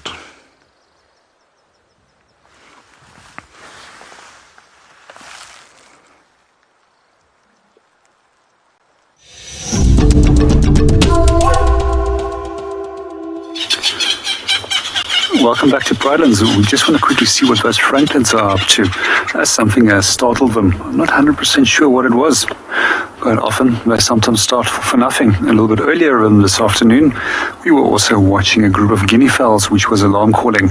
We eventually managed to locate them underneath a bush, and we first thought that we might actually get lucky in the hope that it was a predator that is on the ground. But when we looked up, we actually noticed that it was a Wahlberg's eagle which was watching them.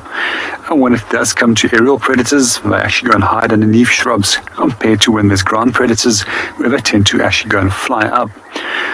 At the moment, we're also watching a number of different European bee-eaters and other species of bee-eater and swallows that are coming down over the water surface to come and actually have a quick drink. And those are the birds that almost have a call that's reminiscent to that of a football ref's whistle. Also one of our migratory species, which will also migrate very soon back all the way to Europe.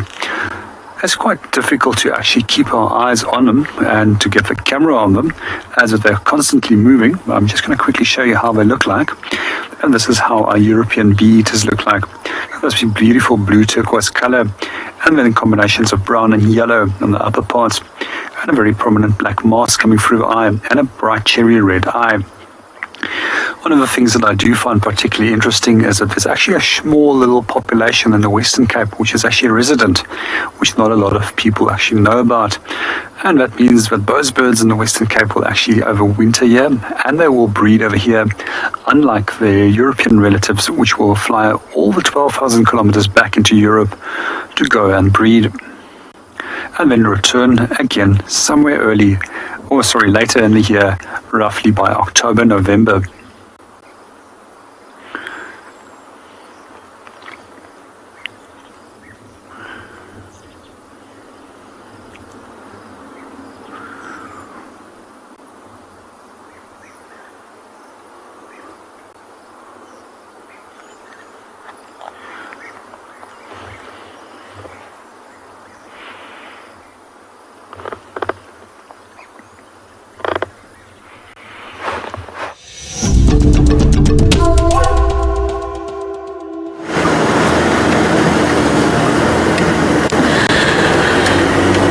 Two fairly important updates. The one is that when we were leaving Twin Dams on the western side, going towards Ribbons Den site, we found the tracks of those lions that Cedric was tracking this morning, and they crossed back south towards Gowrie Main. So they have left the property. The other update is that I've just found more leopard tracks. So we're very close to Twin Dams still, and the tracks that they called in that Chris was chatting about were headed towards Chelapan area. So that's quite far from Cheetah Cut Line, and they're on top of mine and Morgan's vehicle tracks, which means she moved in the last half hour to 45 minutes, which is in itself mind-blowing. If we had done that loop one more time, we might have bumped into her. But anyway, we have got tracks on Elephant Carcass going towards Weaver's Nest. Now, it could be the same leopard, it could be a different leopard, but either way, it is worth checking because there's some really nice thick drainage lines here. It makes a big difference for leopards. And of course, seeing the lion tracks crossing out means that leopards are going to be more confident to start moving around again in the area. So I have not yet called those tracks in on the radio, but I know that Johan actually is following the tracks towards Chelapan. They cut north from the Mulawati, cross the Mulawati, cut north on Twin Dams Road towards Chelapan. I'm doing a bit of a square, Elephant Carcass, Weaver's Nest, back Pangolin track towards Chelapan. And so I'm not sure if this is the same leopard or not, but there are definitely tracks. There's also quite a few hyena tracks, and this is pretty close to where I had the hyenas this morning as well. So there seems to be a lot of activity in this area.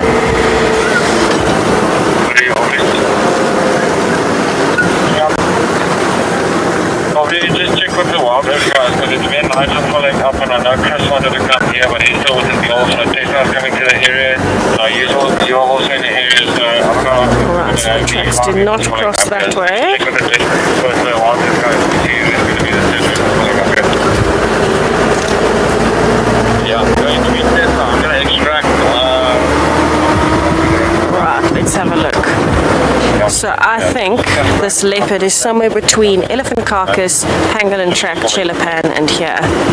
It's a pretty small block.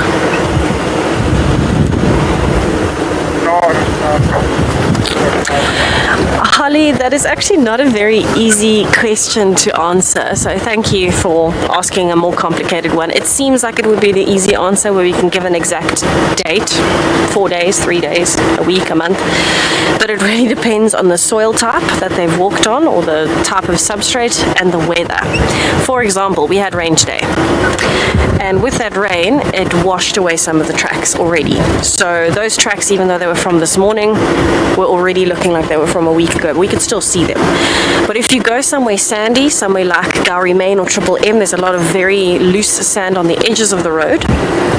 In that area, you'll be able to see tracks for sometimes a month if there's no rain and no serious wind. But of course, you'll see them aging. So it really depends. Sometimes it lasts half an hour if there's a hard rain or lots of wind. And sometimes it takes, a month to disappear. On average, they still look fresh for, I'd say, 2 days. And then after that, you can start kind of ignoring them because then it won't really mean too much in terms of actually using those tracks for anything. So we have got a game viewer passing us going towards Treehouse Dam. I'm going to go towards Pangolin Track. So we are pretty much at Pangolin Track now. I don't have tracks on the road anymore, so I have a feeling that this leopard crossed through the block. So maybe it is the same leopard. Maybe it's doing loops. Very possible. Alright, I'm going to call in those tracks that I had on Elephant Carcass for Johan. Johan, come in.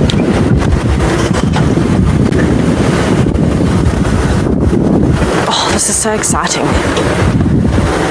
You just never know what you're going to find, and there's so many nice little pan systems.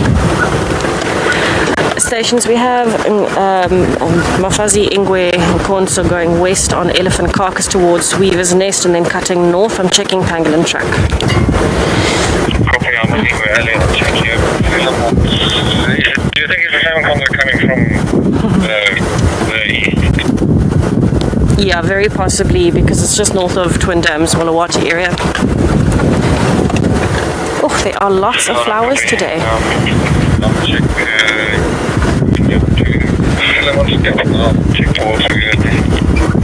Come in.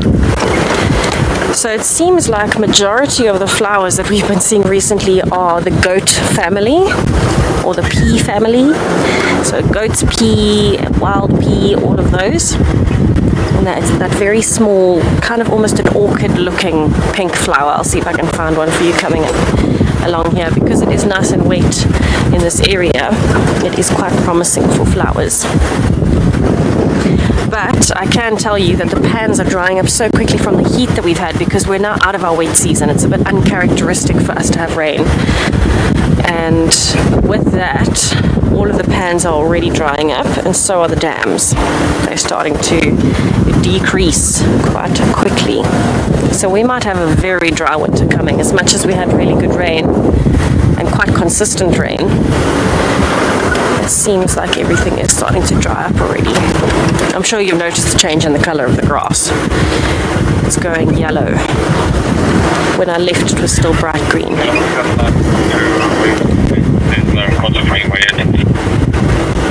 Copy?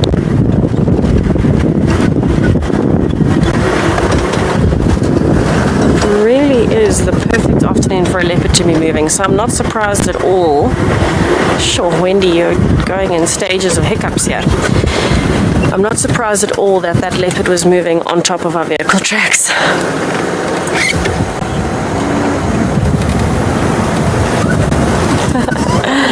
Okay, I'm just arriving at Chela Pan, so I'm going to check this area quite thoroughly. But while I do that, I'll send you to JP to see if he's still doing some birding.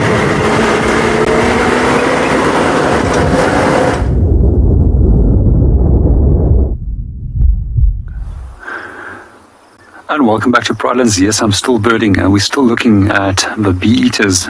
And every now and then they will actually land and perch. We're going to try our very best to see if we can actually get one of them onto the frame. One of the things that I do find interesting about adaptation which bee eaters have is how their bill is designed. And it's slightly decurved and it's elongated, and it's specifically elongated for the purpose of catching bees in mid-air and preventing that the bee will sting them at the same time. And generally, once they've caught a bee, you'll actually notice that they do fly off onto a twig, and they go and land there on the branch and then smear the sting out from the bee before they will actually start eating it. Some of the other insects that they do catch, they will simply consume in mid-air. A question that Johan had a little bit earlier is if they are the species that are quite often responsible for making holes in the side of sandbanks and riverbanks, and my answer was yes. But when it comes to birds that are actually making nest holes in the side of embankments, we also find that kingfishers do precisely the same. However, when it comes to kingfishers, they actually are solitary nesters compared to the majority of all the bee eaters, which are communal nesting species. And one of the most common communal nesting species of bee eater we have in South Africa is the white-fronted bee eater. And you'll often see a large amount of holes that's been made in the side of a bank where they are nesting. When it comes to another species which we find in Southern Africa, it is actually also the carmine bee eater, which is one of our largest bee eater species. But we tend to find that they don't nest in the low-veld region of South Africa, but in Botswana. And what we do find is once they've actually successfully raised their young, they leave their young behind in that area and then migrate south so that there's no competition between the adults and their young.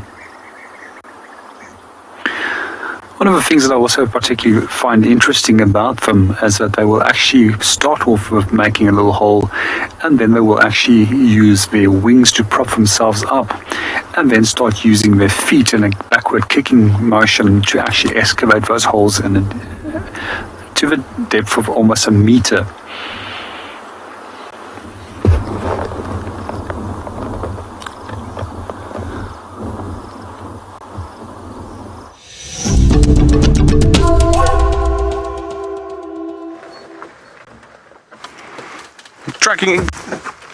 We're on the tracks of a female leopard. That's on Central going west, and now we have an elephant roadblock.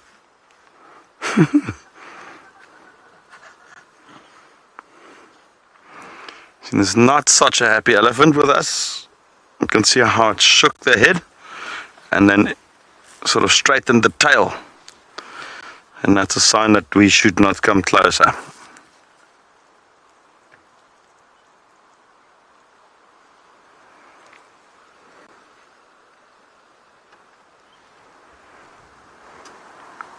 So these subtle warnings that you get from them, and if you listen to those, you'll be 100% fine and can keep you and your guests safe.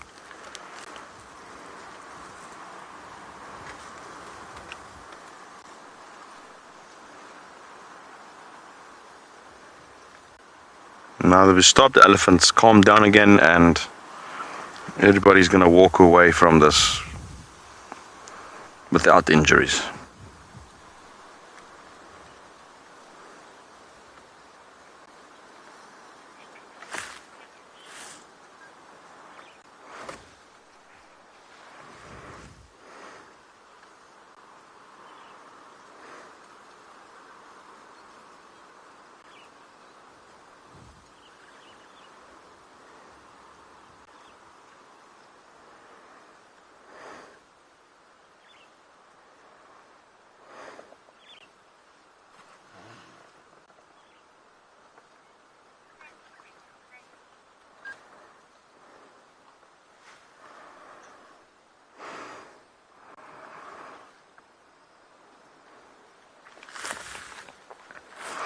And so we'll just wait for the elephant to move off, and they'll continue on the tracks of this female leopard.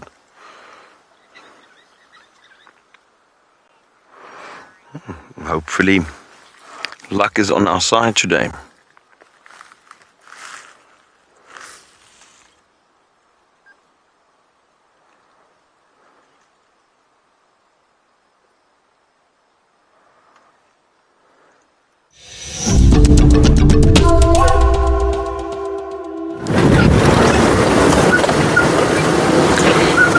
So I've actually just decided to quickly come past Ribbon's Den site because the lion tracks came past here, there are leopard tracks coming past here, and so it's worth coming to have a look if there is any activity.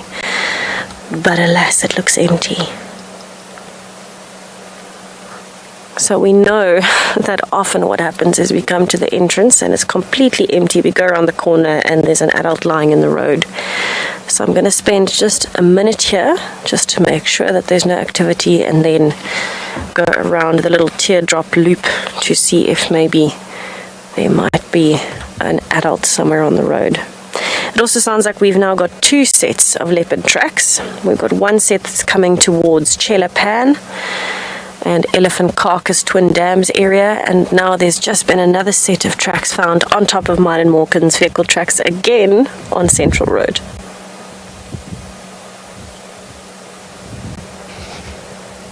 Sorry, my audio broke up quite badly there. Nadine, if you could please just repeat that question. It went quiet after about 2 seconds. I know it was something about hyena tracks though.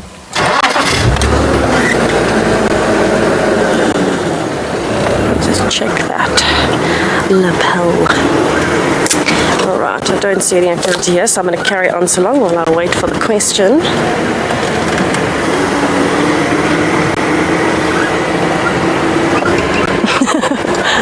I'm not hearing anything yet. There's a gremlin in my earpiece, everybody.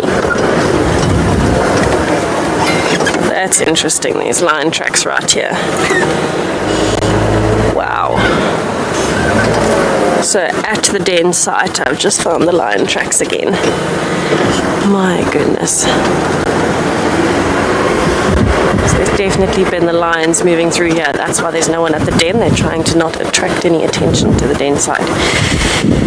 Unfortunately, I'm not hearing anything at all in my earpiece. I'm not really sure what the question was. What are the characteristics of hyena tracks? Thank you, Morgan. Billy, you'd like to know some of the characteristics of hyena tracks. Well relayed, Morgan. Thank you. So, with the hyena tracks, you're looking for a skew track with a kidney-shaped toe and claw marks. Very similar to a lion or a leopard, smaller, more compact, slightly slanted, and a kidney-shaped toe with claws. That's what you're looking for, Billy. Alright, we're going to head over to Cedric to say good afternoon while I try and figure out what is wrong with my earpiece.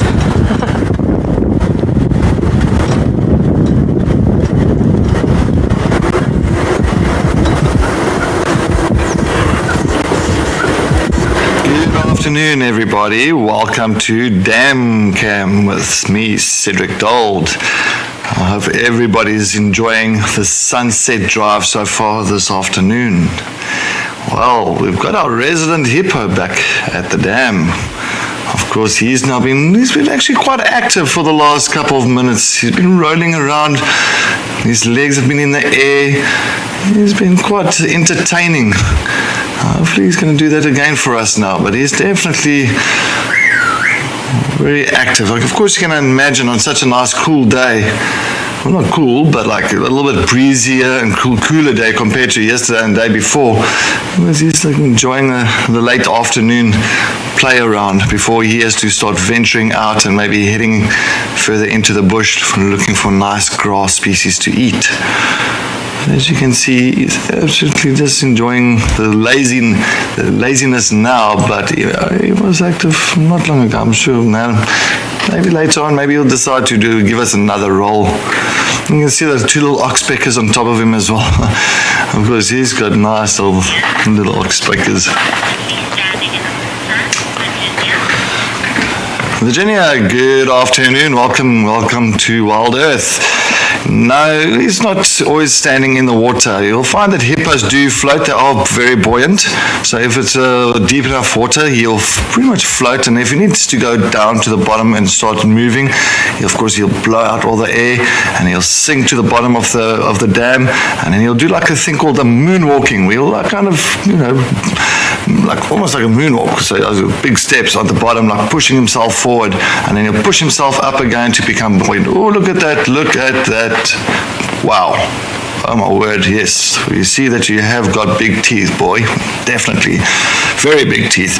So yes, they can definitely float. So they definitely are buoyant. But at the moment, he was just actually standing on a little island. So in the middle of the dam, where he is now, almost where he is now, it is very shallow. So he was definitely standing on something because he was much higher and he was lofted up from the water area. So that's definitely not, actually can start working out how deep this dam is. I thought this dam was a little bit deeper, but clearly, he's going to do it for us. Is he going to roll? Roll! Come on. No, he wants to. No, he doesn't now. He's very active. He's very playful this afternoon, which is fantastic.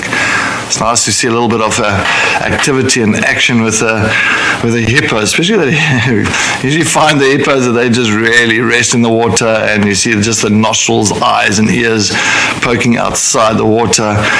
This hippos decided to give us a little bit of a display, yawning, rolling.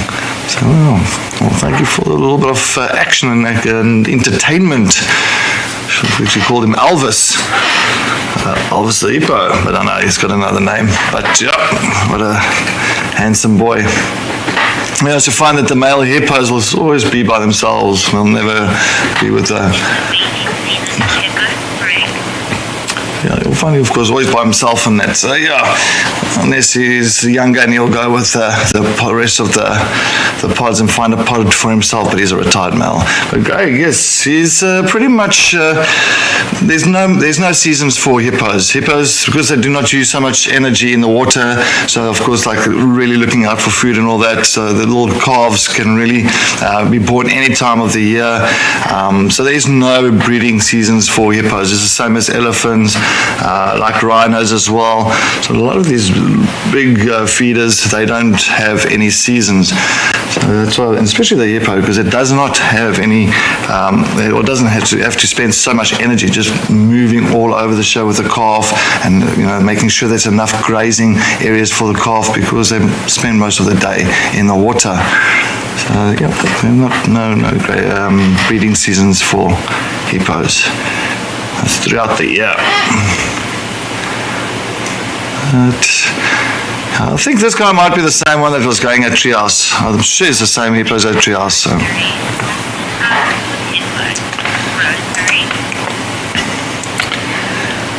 Rosemary, good afternoon. Good afternoon. Welcome. Yes, thank you for that comment. Definitely golden hour with hippo. I always love the golden hours. It's always fantastic just to really get to see that gold color jumping off and bouncing off of their skin and it's off the water. It just looks like a little bit of the sun just went behind a cloud or something, but yeah, definitely late afternoon, early morning, your golden hours, definitely. I can see he's moving. See how he moves now. See, he goes to the bottom, and he's like, now he's floating, but he's pretty much going with the momentum. Who's going with his momentum there? Going at the bottom again, running, and we'll go with the momentum again. But yes, let's head to JP at Pridelands and see what's happening at the dam.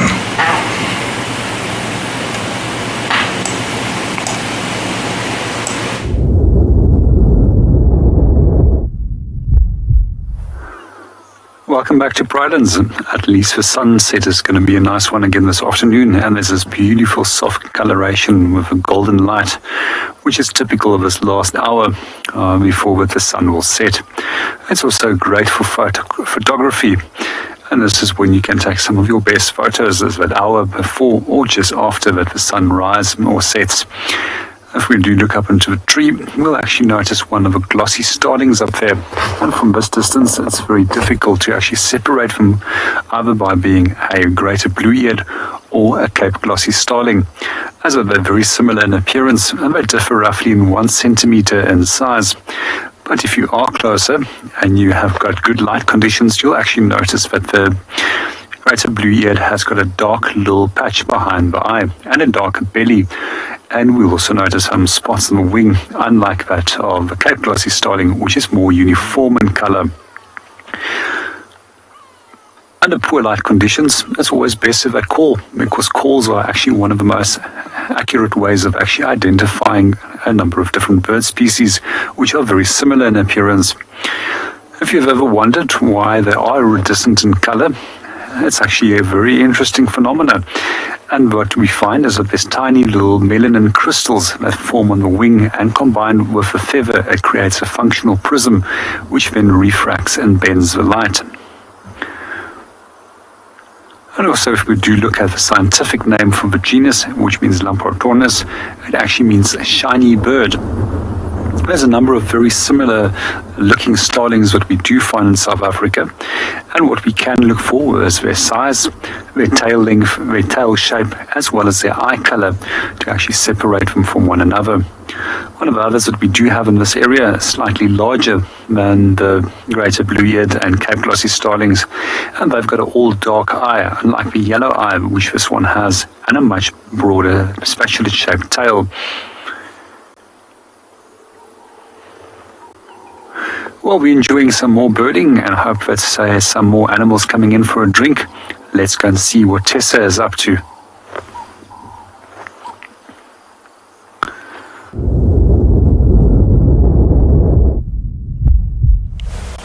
Well, thanks so much. Yeah, did you copy that? Yeah, I got it. It's paid off. It's paid off. I'm so excited. So you can hear an impala alarm calling in the background. Duck. That's not a duck. Sorry. I'm ducking, half moving out the way. So we have just found, it looks like Maribs walking up the road as we turn on to Weaver's Nest. And of course he has been interested in some impalas and is now walking away. And Morgan was saying to me he has not seen Maribs yet this cycle. So there we go. Station's just an update. This is my radio didn't work.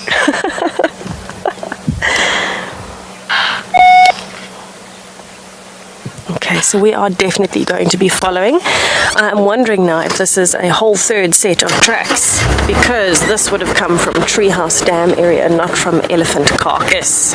So maybe Maribs is following Tandi and Kalamba is still close to Cheetah Cut Line, which I know Chris is in that area at the moment. So maybe we'll get lucky with many leopards today.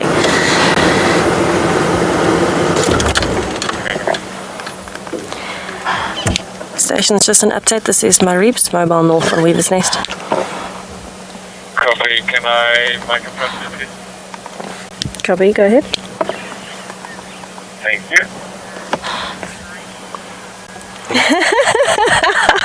Julia, we're going to whip out the marimbas. Yes, good idea, Morgan. Whip out the marimbas and have a song, because Morgan has seen Maribs now. So exciting. I am really, really happy with that. Copy that. You're welcome to take a standby one. I'll hand over control of the rotation to the first responder.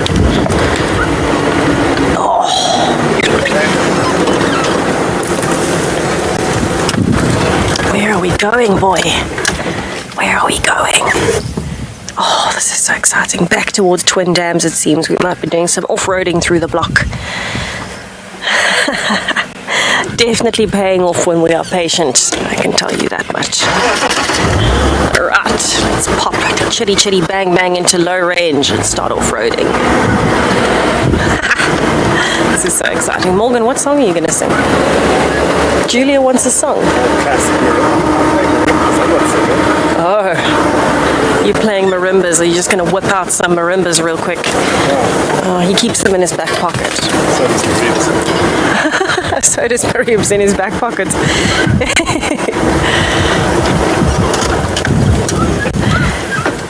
Stations, we're now cutting east into the block back towards Twin Dams Road.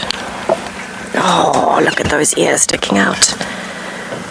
Gorgeous boy. I think he was trying to hunt some impalas and they saw him. As we arrived, they started alarm calling. Mac, the prince, indeed. What a prince he is.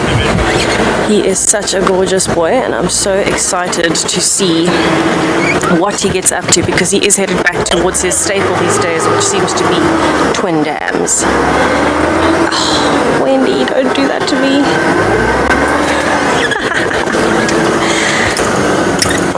Wendy's decided to click out of low range. Oh no, Wendy.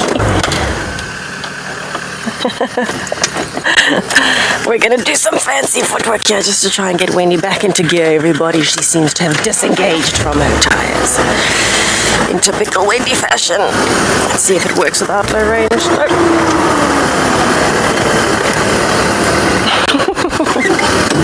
Here we go. Got it, eventually. So Wendy has this habit of just kind of clicking out of gear every now and then, unfortunately. I'm just going to let this game viewer pass, and then we will carry on trying to find Maribs. He looks like he has looped back towards Twin Dams. There we go. So it is quite a thick area, which means we have to do some pretty fancy footwork to get through here. I know he's just turned away from that area, and there is a fallen log here, so we might have to... Oh, actually, that might be a gap. That might be a little bit of a gap. There's a gap. I can make that work. Okay, now that Wendy's back in gear, Chitty Chitty Bang Bang is on the rise again. We're making our way slowly, and hopefully we can find him again for you very soon.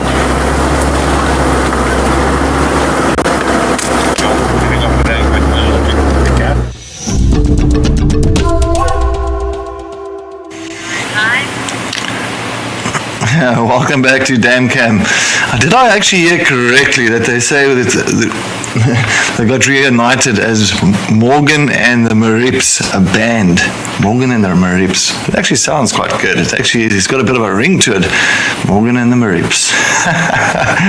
Oh, no, that's classic. But I'm glad they found Marips. That's wonderful news. I think that's it's always good to see that boy. Looks like little Tessa as well, really picking up on him quite often. That's good stuff. It's nice to just view and witness a young male leopard like that, and just how he's growing into his paws, which is fantastic.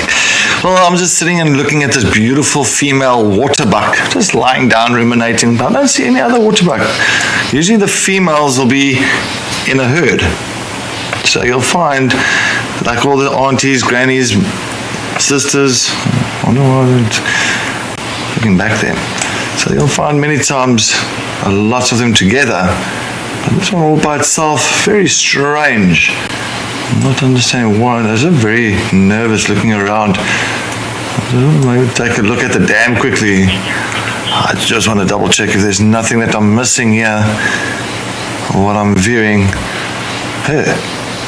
Sorry, I just want to double check because the way she was looking and all that, maybe she heard something. Mr. Hippo is under the water there now. Well, you can't see him. He's just decided to disappear. He's like, no, I've done my part. No, it doesn't look like I do see anything at the inflow. Oh well, maybe it's just me. I thought it looked like she was a little bit jumpy there. Not jumping up, but just the way she looked back.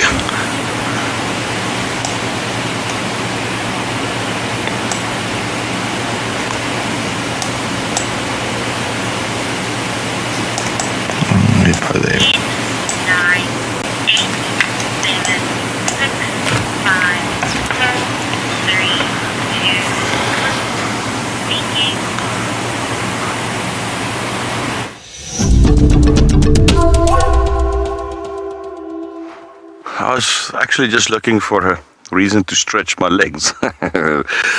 No, what we have here is a rubbing post. Now, let's start at the bottom of the tree. This is a leadwood, a broken leadwood tree. And we can see it with the grain and the color of that wood there.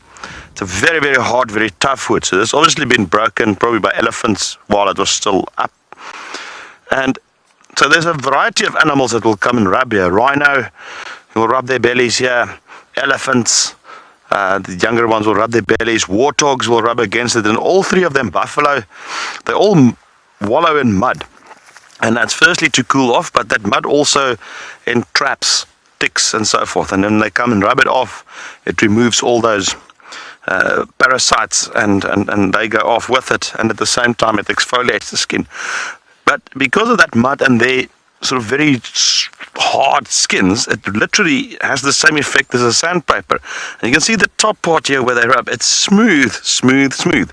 It's literally like it's being sanded. Look, I've cleaned away some of the sand here. But that is, it's smooth, smooth, like you've worked it with a sander. Isn't that absolutely amazing? And in fact, if I can just stay on there, I'm just going to put a drop of water in there just to bring out that color a bit. I didn't want to do it initially. Also didn't want to use all Gert's water. But okay, it's going to shine quite a bit now, but I'm just going to wash some of this off. Just to give you an idea of that beautiful dark color of the wood. It is so pretty. It's almost like it's varnished. And I actually have one of these in my garden that I picked up at some stage. But look at that. It is smooth. As smooth as you can get. And now you get that beautiful dark color of the inside, the core wood, the heartwood of this leadwood. I mean, it's like rock. And yet, animals have sanded this down into a smooth, almost like an ornament. It's not their aim.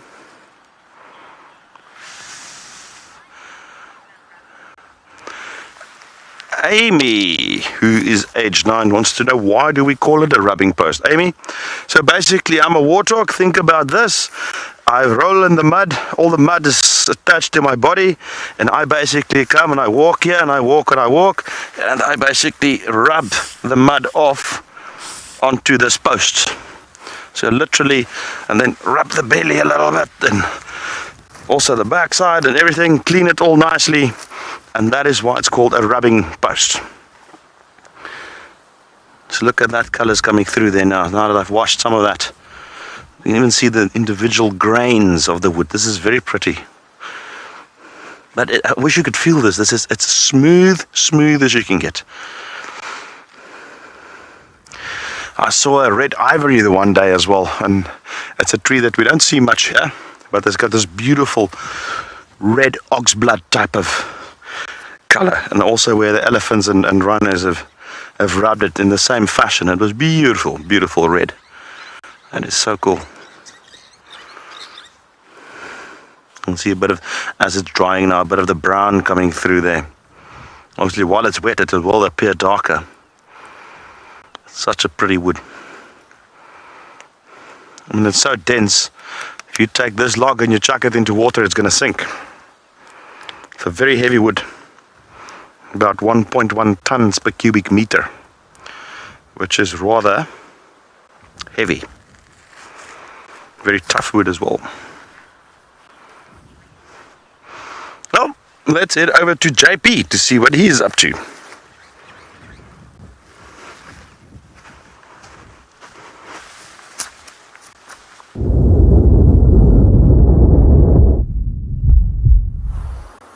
Welcome back to Pridelands. At the moment, things have become very, very quiet around our waterhole. The last animal that came to visit was a warthog that was probably here some 5 or 6 minutes ago, and he has now moved off. However, it's absolutely stunning out here at this time of the day with this beautiful golden light. And we're just admiring all the different trees and the reflection of the light off the trees and water and the clouds that are forming in the distance. Just going to do a short little silent segment and allow you to listen to the different sounds and enjoy the beauty of the landscape.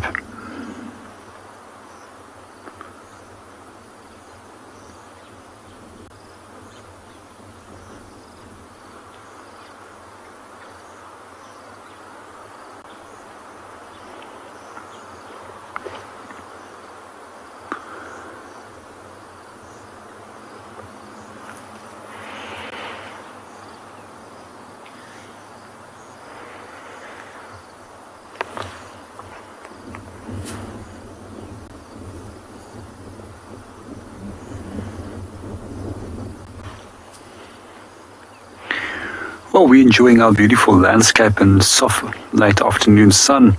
Let's go and see what Tessa is up to.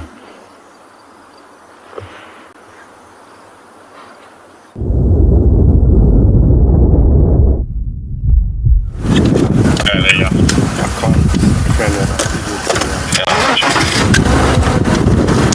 Okay, so we are back to following Maribs. We have managed to find him again.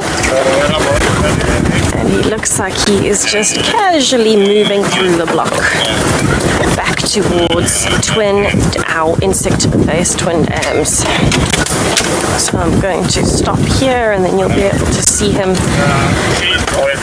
He's just kind of stopping every few minutes and checking.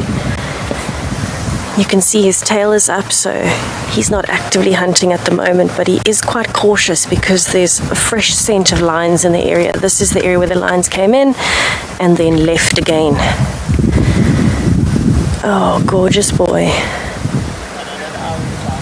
So we do have some game viewers in the area with us, so you will hear some background noise. They're enjoying Maribs as much as we are.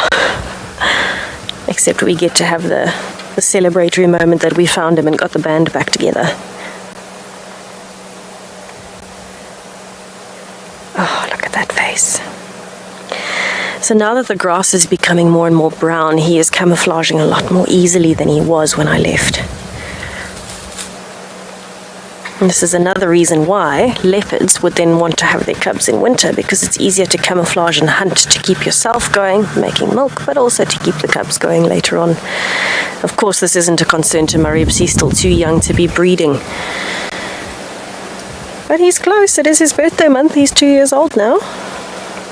Hey, gorgeous boy. So he is on quite the mission. He keeps changing direction. We are going to possibly lose sight of him for a minute or two. Alright, he is moving, so I'm going to have to move again as well. Me and the game viewers are moving around to give him some space, and hopefully we'll be able to find him again in an open area very soon. But he is such a gorgeous cat, honestly. Actually, I'll see if I can go through here.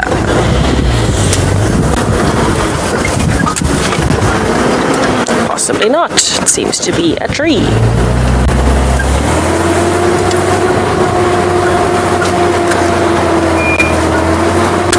Melee leopards will try to cool down in the heat of the day by staying high up on a tree, because then they've got a breeze to cool their body down and they're high enough up that they can see really clearly if anything is coming along.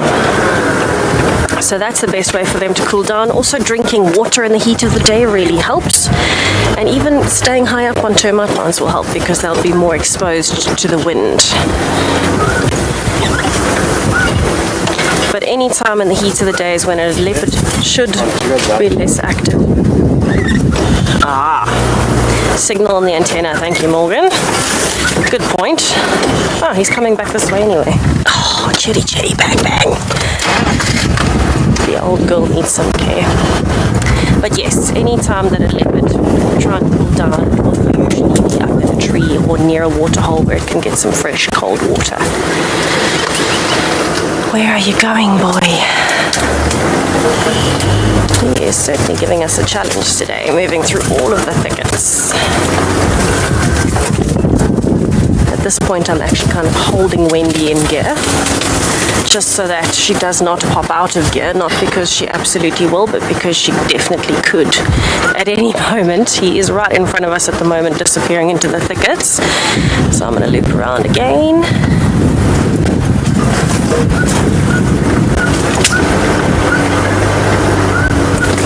Pinnakin, the highest concentration or density of leopards in Africa is, if I'm not mistaken, the Sabi Sands, where we are. So it's quite fantastic, really. He's moving straight back towards Twin Dams now, but in between the game viewers. I don't know if you can frame that up, Morgan. We can't, okay. Let's keep going through the gap and see if we can find him.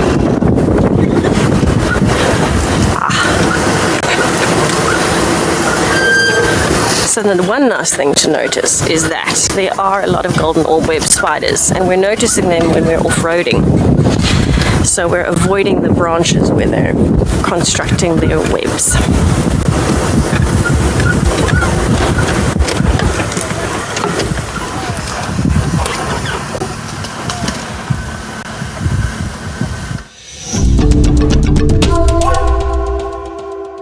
In weather, it's doesn't look as rainy or ominous as it used to, but there's definitely an increase in wind and a bit of a temperature drop as well.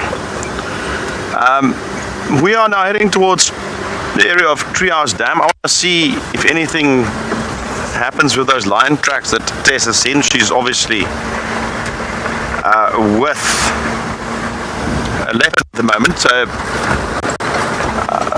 we're gonna then try and see if we can't find those lions, and that they're still on our property, because it is rather far in our property. I just need to go through this thing.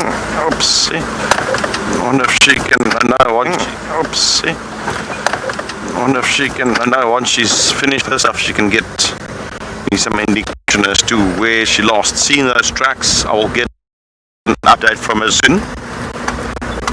Well, it's way there. I first want to go straight down to the cut line and check there, and then we'll double up back, check out Treehouse Dam and those areas. We are statistically due for some lions. I think this is, we need to get some lions. So maybe.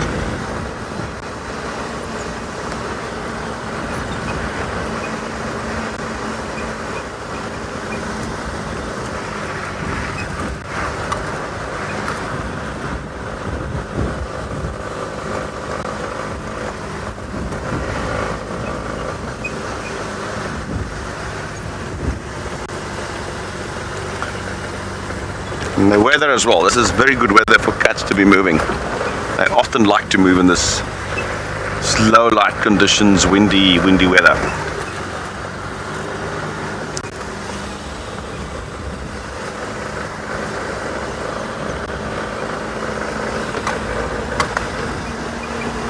Fingers crossed.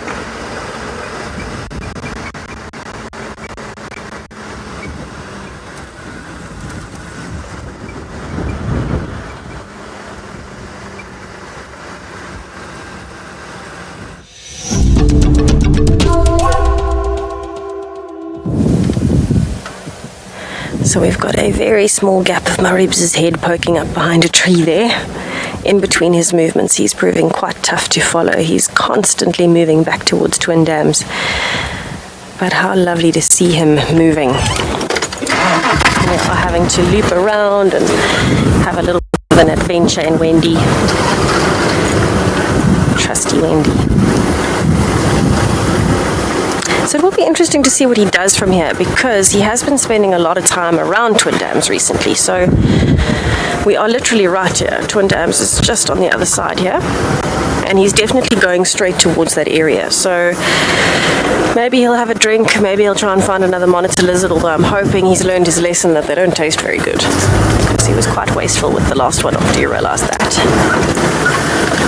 But you just never know what a leopard is going to do, so it's fascinating to be able to follow one. It really is. I'm not sure where he's gone. He's gone down towards the dam. He's giving us quite the challenge today because it's so thick in here. We do have to be a little bit patient because we have 3 game viewers to move. We're kind of trying to move around him to the side and let him move, and then we follow on the other side of him. But it looks like he's actually at the moment in what we call a seep line. So on the edge of the dam, there's a bit of a slope, and that soil holds a lot of water. And so there's a lot of silver cluster leaf, a lot of bush willow. So this is perfect for a leopard.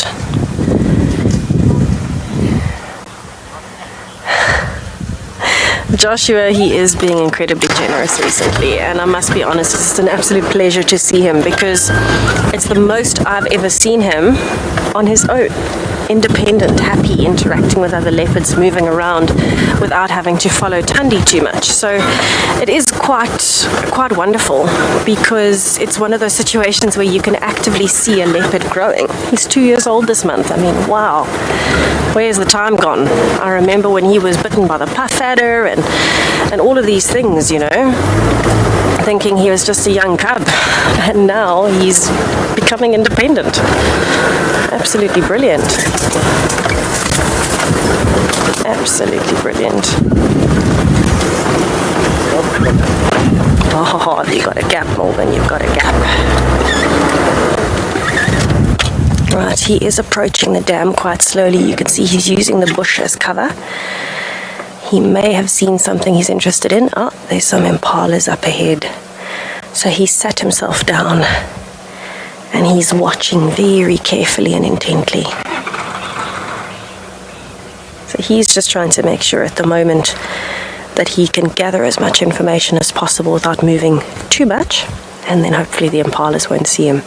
There is no alarm calling, which means they have not actually noticed he's here yet. As soon as an impala notices a leopard's presence, you would hear the alarm call. And that's why he stopped so suddenly and then sat down exactly where he was, because he knew they couldn't see him yet.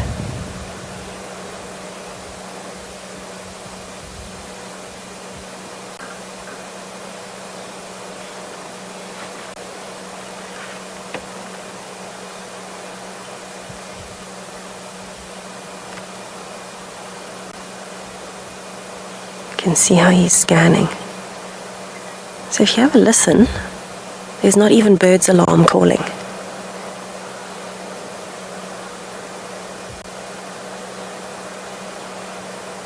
So he is very well hidden. Because we're in quite a thick section of the seep line, there's a lot of cover. You can see those very big wattles, guaris, silver cluster leaves.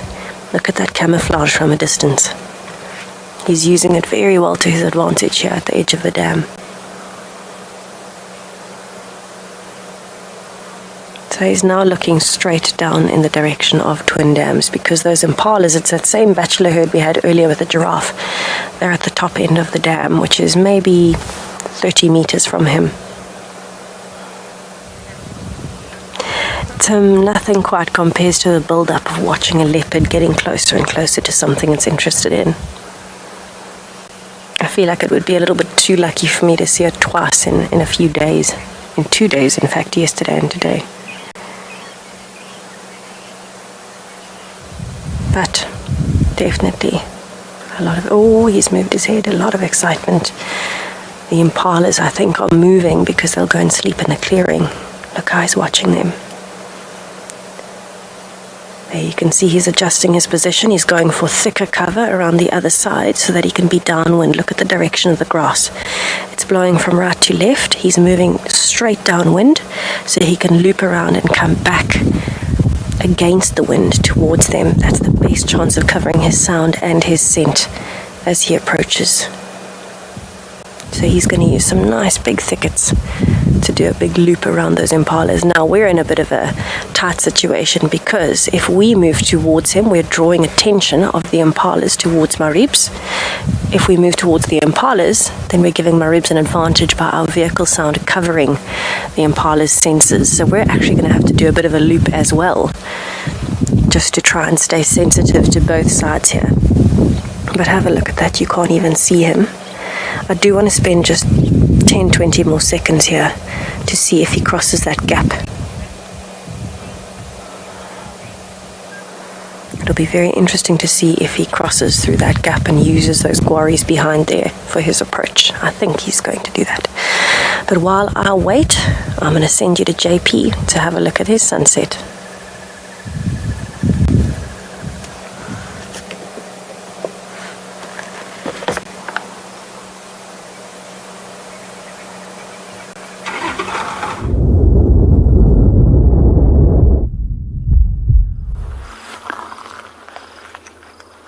Welcome back to Pridelands. At the moment, we're going to go and position ourselves on Zebra Plains to go and enjoy that beautiful sunset. And we're very lucky that there's a thin little sliver of light coming through between the clouds and the horizon.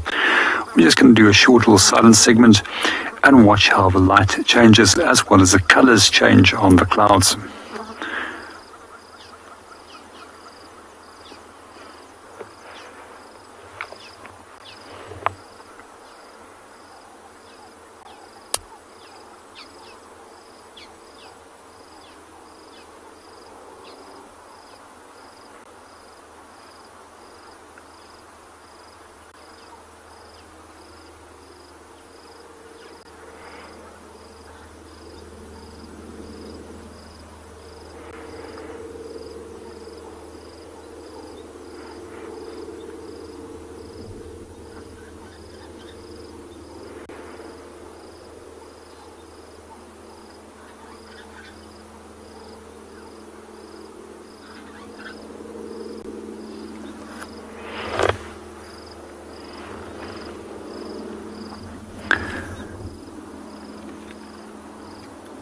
Good afternoon, Dina, and welcome to the show. Yes, it's absolutely stunning. Let's sit and watch it.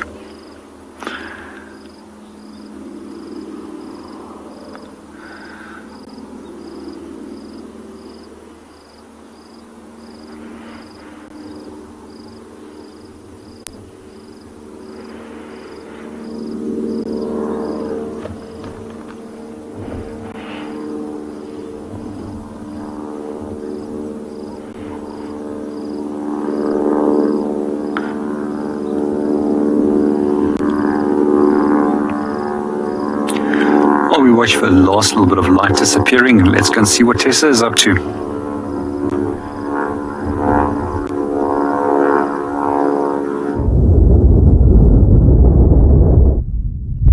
Closer. You see underneath the wattle.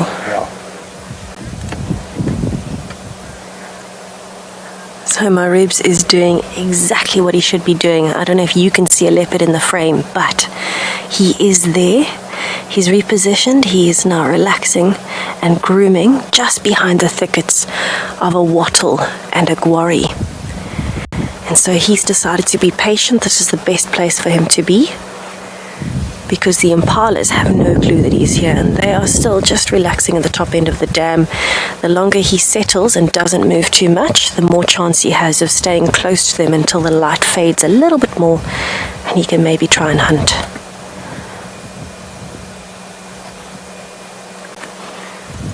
So we're not going to get any closer. We don't want to draw attention to him. So we're going to sit here and watch him camouflage. We will show you where the impalas are just now as well.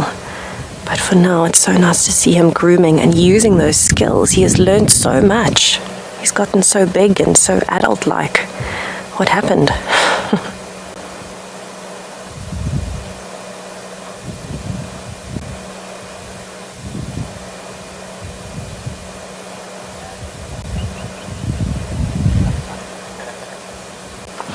So it's quite interesting that he's come back towards Twin Dams area, because clearly I think Shasha and Langa have been in Chitwa so much, where him and Tundi used to spend a lot of their time, that he's starting to move around.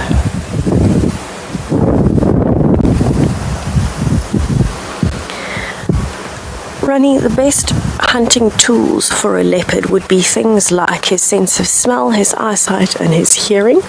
And of course his camouflage. Those are physical adaptations and senses. But in terms of actually hunting outside of what his body is capable of, it would be knowing how to use the wind, which comes from experience and watching Tundi, but also things like using cover, like he is doing at the moment. So as soon as he decided to move, you saw the wind was blowing in that direction. It was part instinct and part experience from watching Tundi hunt to go straight downwind and then turn and wait until he was camouflaged enough and the impalas could not notice any movement. Another really good tool is patience. This is probably the one that young male leopards, oh my goodness, struggle with most. Any young leopard, but particularly young males, struggle with patience. And I'm so glad to see that he's learned it. This is showing a massive amount of self-restraint and patience, because he is 20, 30 meters from impalas, but he's choosing to lie and wait instead of rushing the hunt and messing it up because the conditions aren't perfect. It's not dark enough, or the impalas are too alert, or anything like that. There you can see an impala. It's actually staring at us at the moment, so it's not quite sure what's happening. But there's quite a few others in there. And so if he was to rush the hunt now, if he didn't have that patience, he would mess up his chances, because the impalas are alert because there's movement. And so it takes a lot of patience for a leopard to be able to pull off those hunts successfully. And that is probably the biggest tool or skill that leopards forget when they're young, or they really need to practice.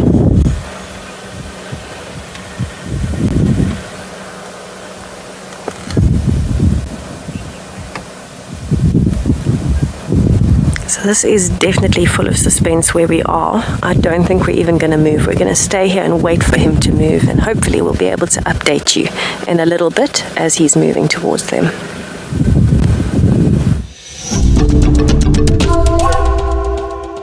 Just watching this male hippo just relaxing, or not just relaxing, he's once again just rolling around once or twice, yawning. It's getting to that time of the day.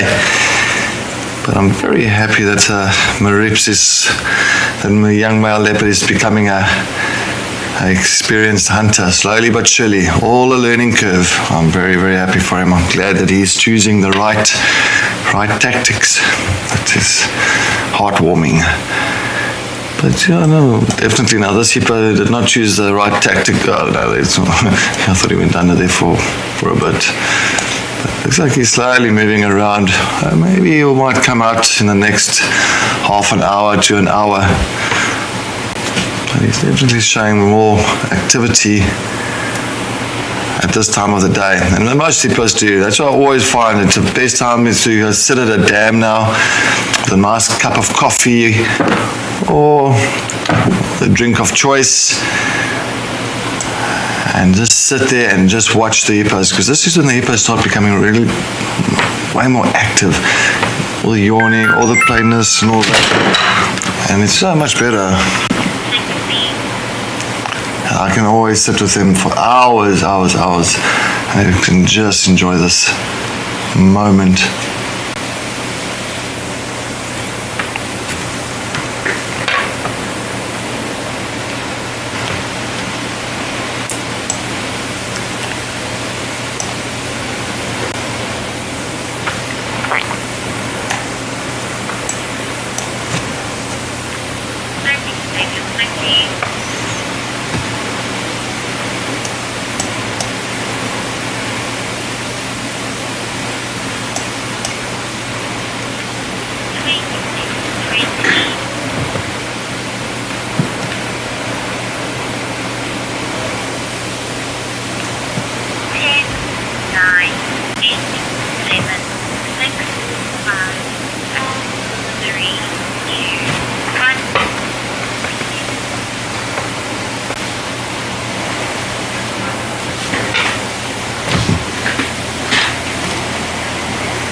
So my ribs has taken a break from grooming, and you can see, oh, never mind. He had his attention turned towards the impalas for quite a while there. Now he started grooming again, and he is still just showing patience. Because he's so low in the grass and behind cover, he doesn't feel bad by grooming. He doesn't give his position away. He's hidden himself well enough, and so he's just going to be waiting until the impalas either move off to sleep or return to feeding or anything like that. Still not a single alarm call, so the impalas might be able to smell that something isn't quite right, but they can't quite put their hooves on it at the moment. Not enough alarm that they're alarm calling, but alert enough that they want to make sure they're not missing something, which they definitely are.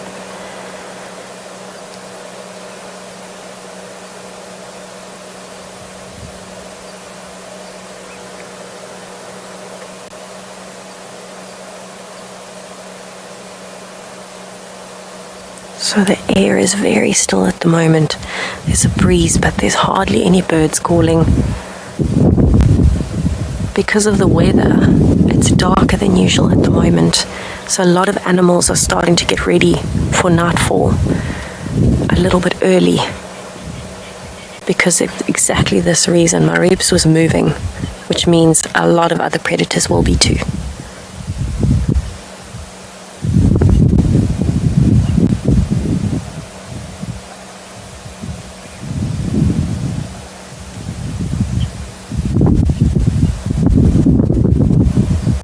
There is a francolin that seems to be calling in the drainage line. That caught his attention. This African wattle keeps blowing over his face.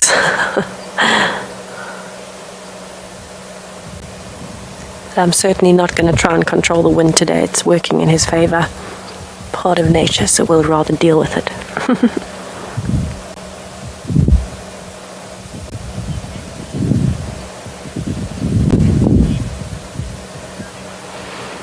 Okay, I'm going to see if I can move a little bit backwards, maybe get a slightly better gap without moving too much, and send you to Chris to see if he has any leopard luck.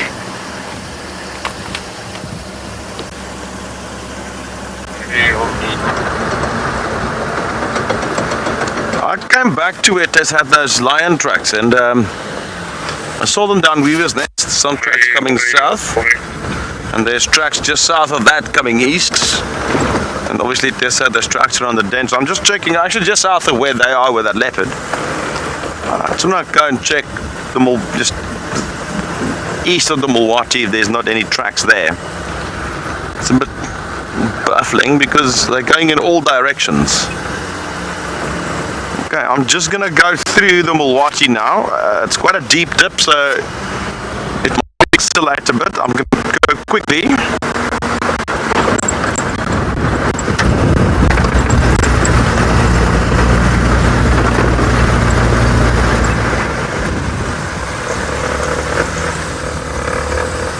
I've got no idea where these lines. There's no further tracks or anything like that.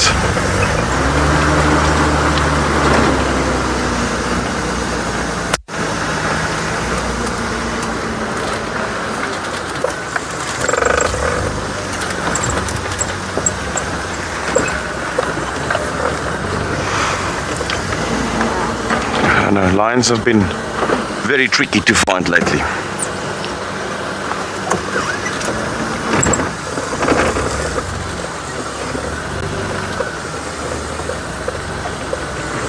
I know they've driven leadwood, but in case the lines are moving,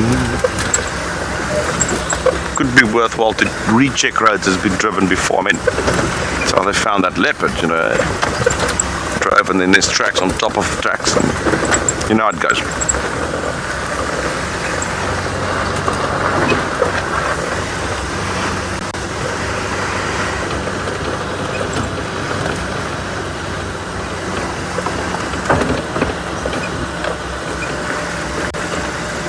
I've got no clue where they've gone to.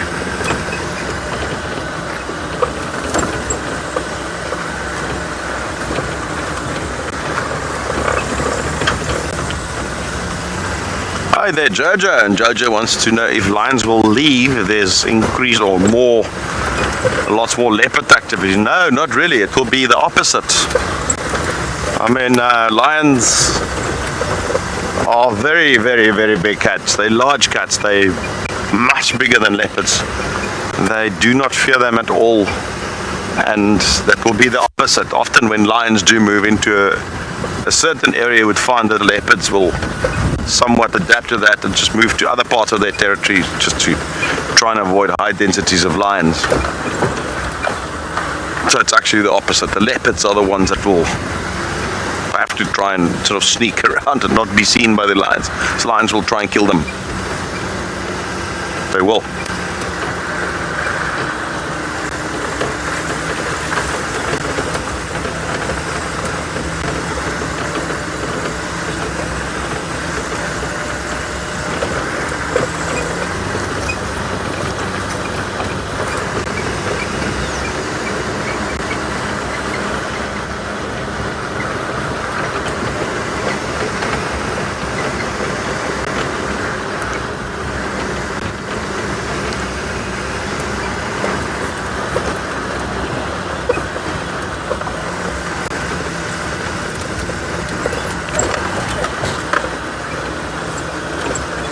All right, I think let's go over to Cedric at the dam cam and see what's happening there.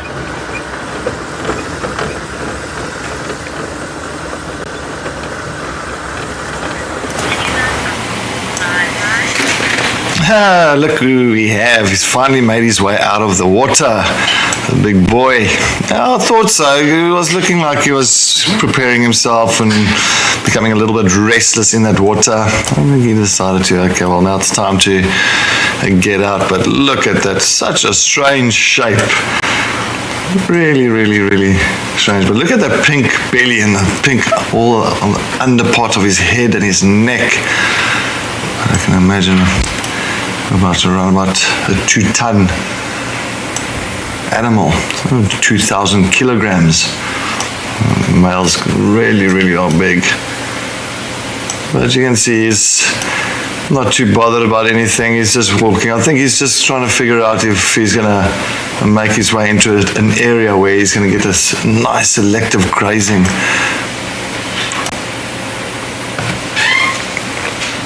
And just look at the mouth and the teeth. So when he opens his mouth and he's using those very, very muscular front lips to pull the grass and to cut the grass and then chew it. And when he does that, you can actually see those big teeth, mainly for, of course, fighting for territory. And it could be a very, very vicious fight when they do fight. You can imagine that kind of weapons. That's why you never mess with the hippo. When he comes out of the water like that, you do not approach. Not a good idea. They are very, very protective over their area. But really short little stubby legs. And those little legs can move it. They can really, really run fast. So you don't want to try and outrun a hippo.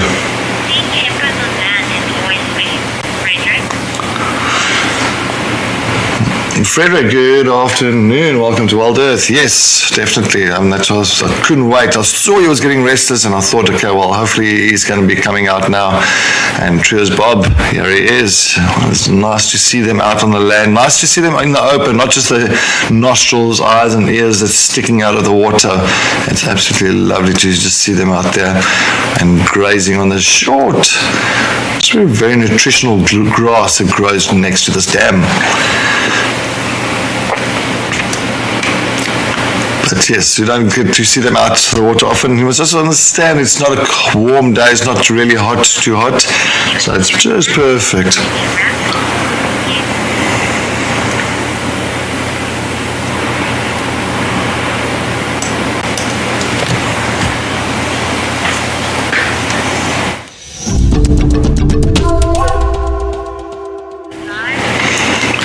We're still sitting with this male hippo, and we can see he's feeding nicely on the nice selective grasses around there.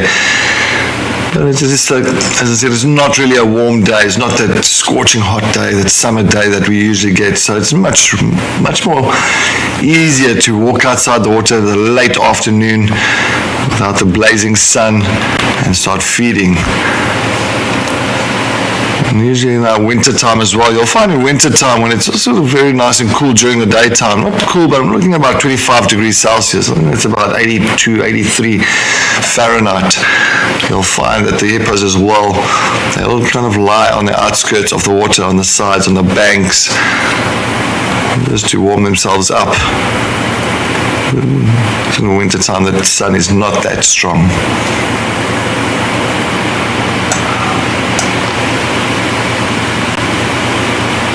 We just looked at the little plover. Because now that lapwing, that's blacksmith lapwing. This you can see is at the bottom here. A little blacksmith lapwing. Oh, sorry, the blacksmith lapwing. You can just see the hippo looking at the blacksmith lapwing. Most probably the lapwing itself, just making sure that that hippo is not going to be coming close to her or his nest. And being very protective.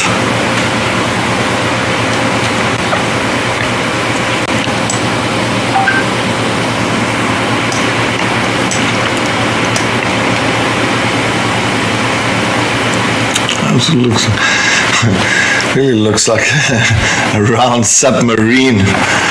Like little twigs coming out.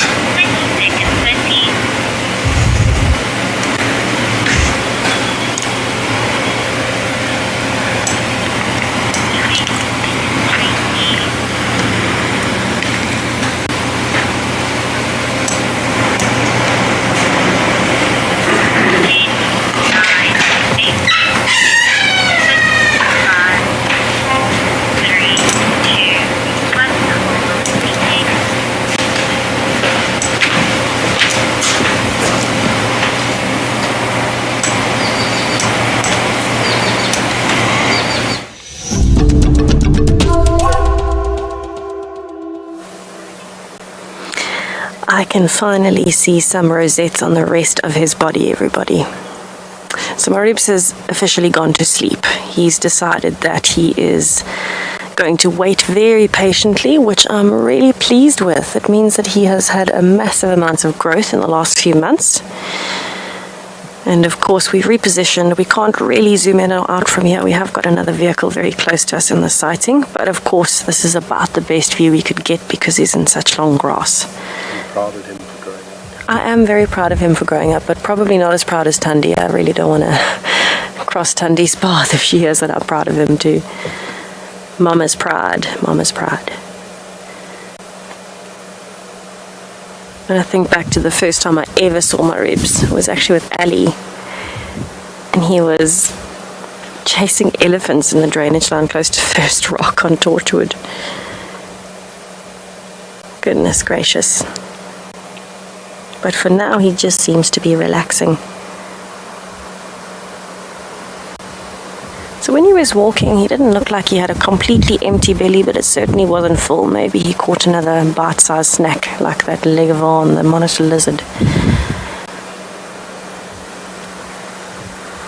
But he's certainly looking for an impala.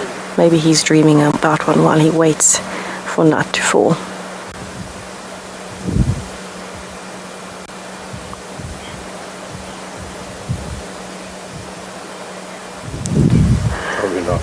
I don't know if you heard Morgan's reply, but he says probably not. If Morgan's in the band, it'll always be a little bit more of the immature side of music. It won't grow up with Maribs. And I think that's a good thing. I think it keeps everybody young. I'm more of a golden oldies fan, but I do like marimbas.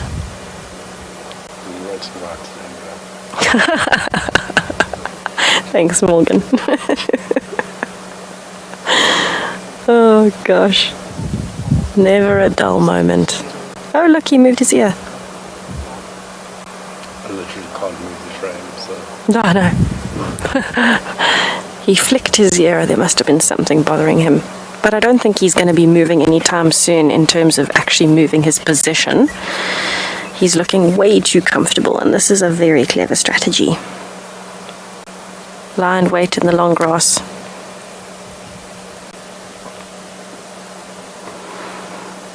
He knows the impalas are forgotten because they are very happily feeding next to twin dams.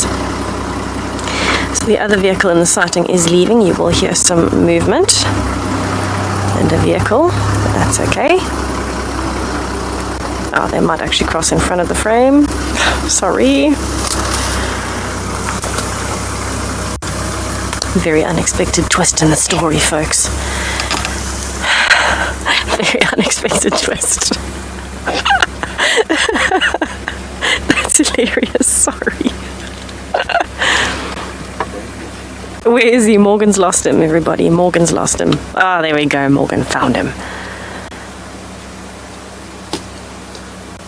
He is looking back towards the dam, I suppose, checking on the impalas. Oh, that tree is very bright. I'll move a bit forward for you, Morgan. That was a fail. How amazing to be spending time with my Reeves. There we go. So my Reeves is still in the grass. We're going to spend some more time with him and see what happens. But I'll send you to Chris in the meantime to see what he's up to.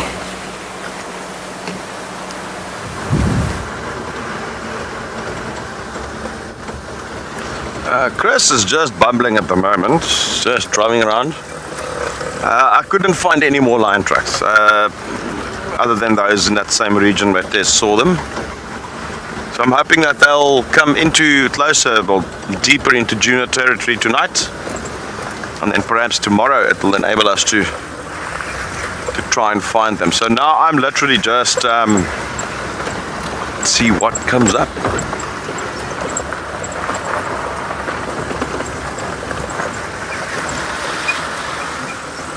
There's leopard tracks all over the place.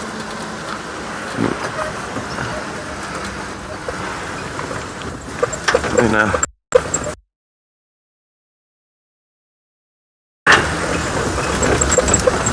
Seems like, according to the tracks, Tlalamba has come back to Djuma side, but nobody's found her yet this afternoon.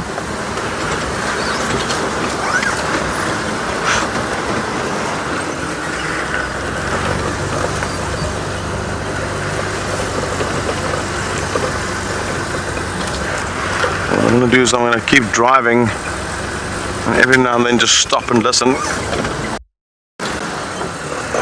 So here for alarm calls.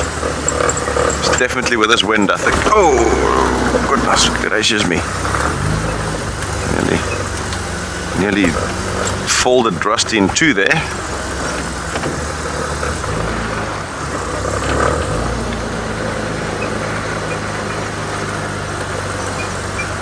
Good day, cat lover.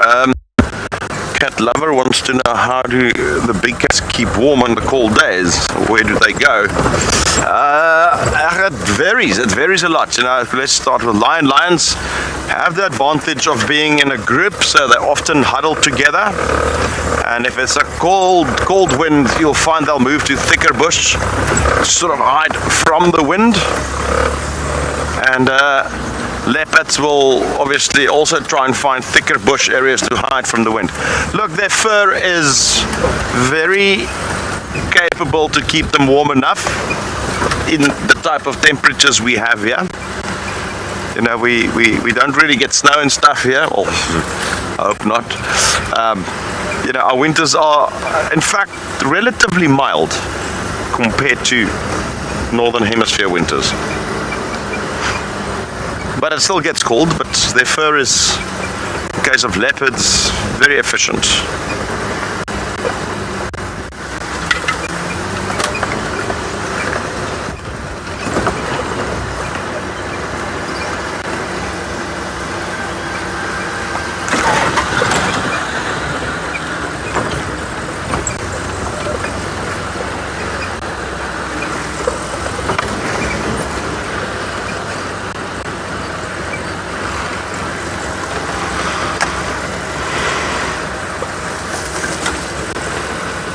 Talking about big cats, let's perhaps go and see what Marips is up to.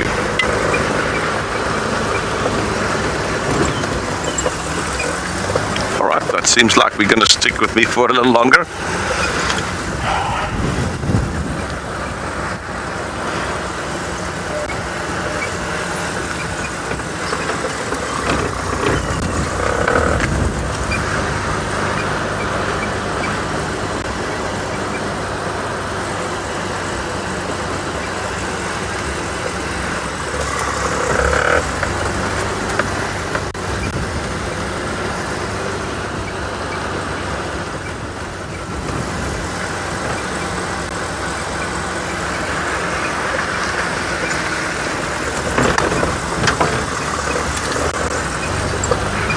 Yeah,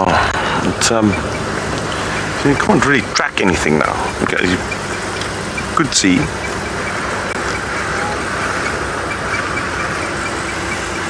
Hello, Jasmine. Wants to know what type of insects you find at the water hole. Jasmine, good evening. Well, there's too many to name. There are back swimmers in the water. There's flies. There's mosquitoes. Obviously, mosquito larvae. There's dragonflies that associate with water, but I mean that's one of probably a couple of hundred different types, or a few of so there's just too many to name really. There's all sorts of things around water and inside water even, but the sort of most well-known ones would probably be dragonflies, mosquitoes, back swimmers in the water.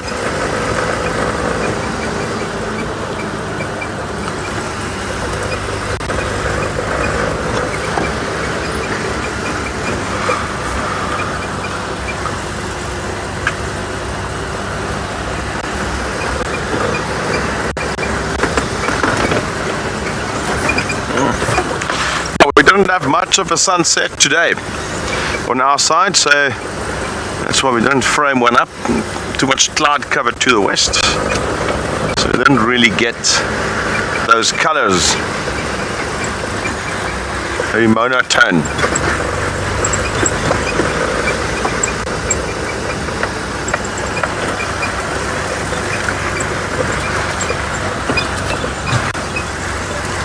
I just wonder where those lines went, whether they've gone south and we missed the track somewhere, or what.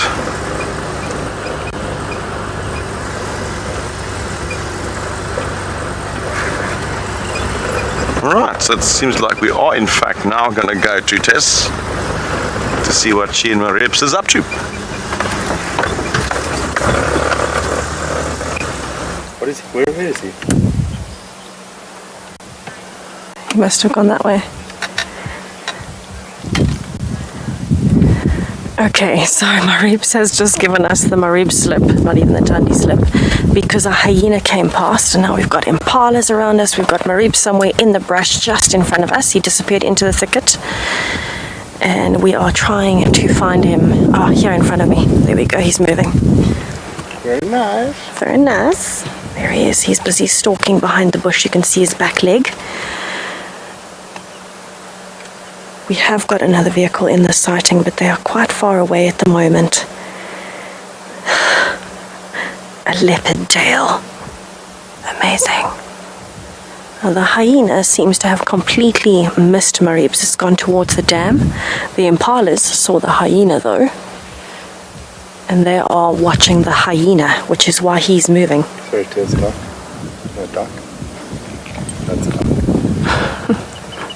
Okay, there, he's actually moving closer. Now he is about 15 meters from the impalas, and he's moving confidently because they got distracted by the hyena walking past, catching the scent, and then moving towards the dam, not sure where the scent was coming from.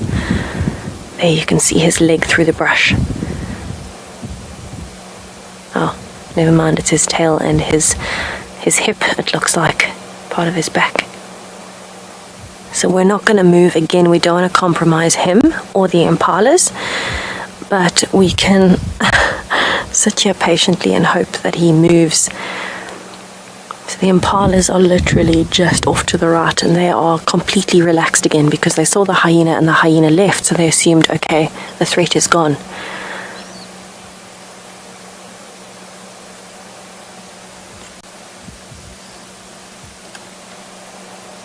Oh, come on, Marips. So of course it's getting quite nice and dark, which means he is much more confident making his moves.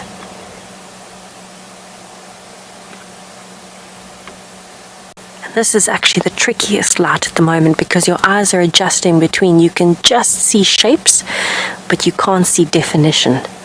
So it can be quite confusing for the impalas.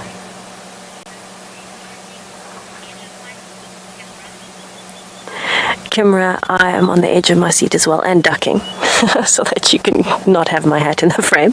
But yes, he's putting on an absolute show. I can't believe how active he's been.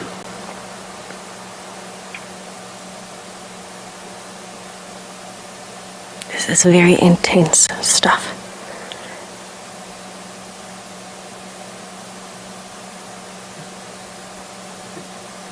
So I think what he's going to do now is actually stay still for a bit because the impalas are just standing in the clearing. And they look like they're almost starting to move back towards the dam, which means if they do move out, they're moving towards thickets, then he will be able to come out and follow over the distance of this open area. This is going to be his trickiest move, which is why he's really calculating at the moment before he moves. As soon as he's out in the open, there's a much higher chance he'll get seen. But he is still downwind, so he's got that going for him. How amazing is that camouflage? He's probably 5-6 meters in front of me and I can't see him. In fact, we lost him for quite a while. There we go. So this is going to be tricky.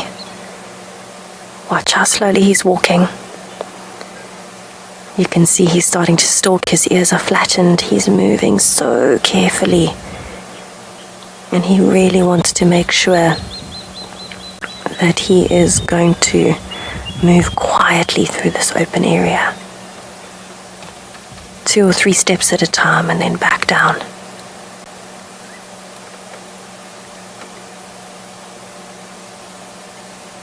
He is very focused on the impalas. They're currently at the top end of the dam. And he's coming from the clearing almost next to Ribbon's den site, just below it.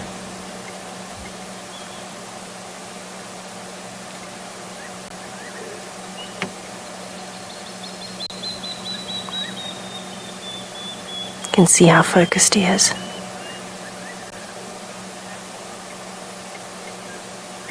So we are definitely going to be here on the edges of our seats waiting to see what happens. I think the next move is coming soon.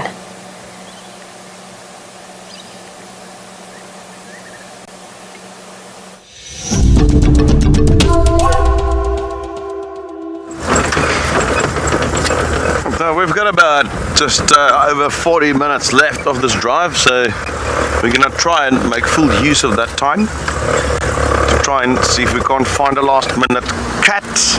So we've pretty much done the whole reserve extensively, but we'll head back to the western parts. Right, let's take a quick link to Tess. She's got something there. Wrong feed, wrong feed.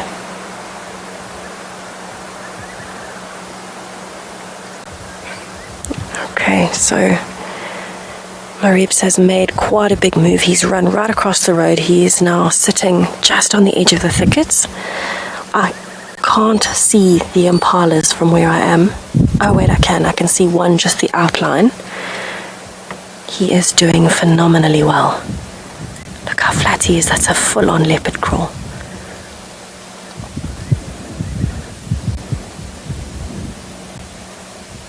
So we're not going to move a muscle. We're going to try not to even talk from now. We're just going to watch.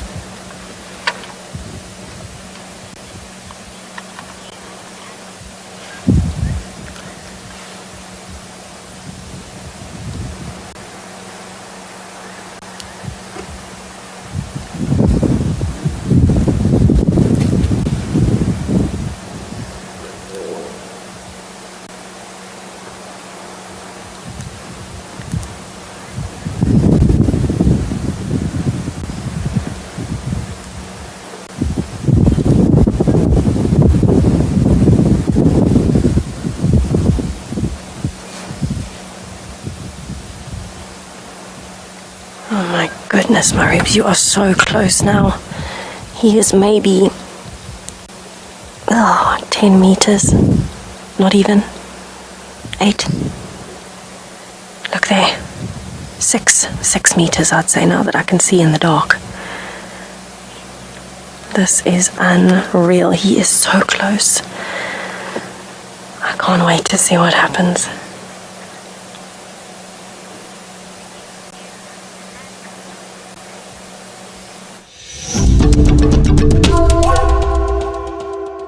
Believable now. He is maybe 5 or 6 meters from this impala. He's in a full-on leopard crawl behind the only bush between them. And the adrenaline is pumping in my body right now. I can't see any of this with the naked eye. I can only see it through the camera like you can, because it's gotten dark. And we are literally not going to move because he's so close now. He covered that distance so quickly and so well. The other impalas have moved, but this one has stayed close by.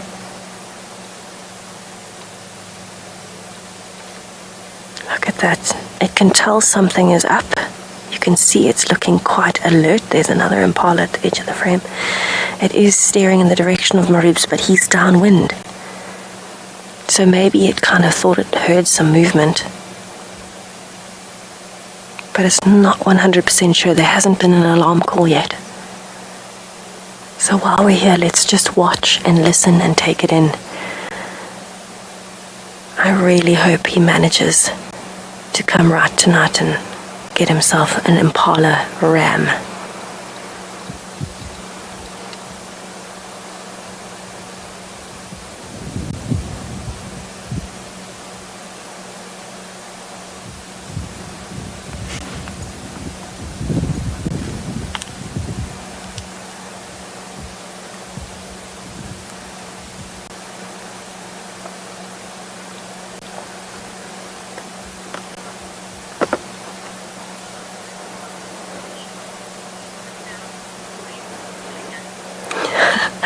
The suspense is killing us on this side too, don't worry.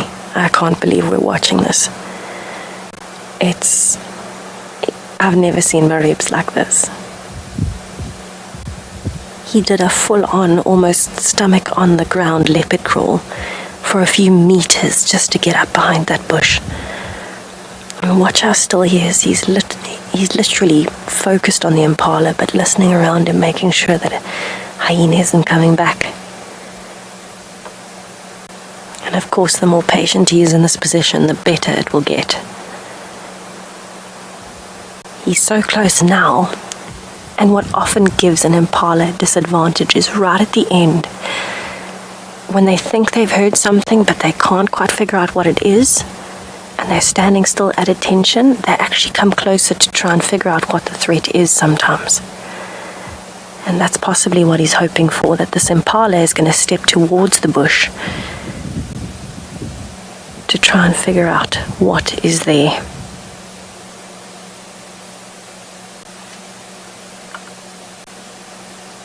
It's already looking a little bit more relaxed. It doesn't look like it's stretching its neck up anymore. It was stretching its neck up, which means it's very alert.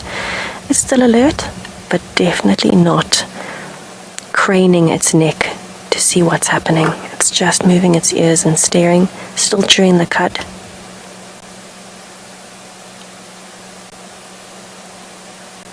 Quite a large impala ram.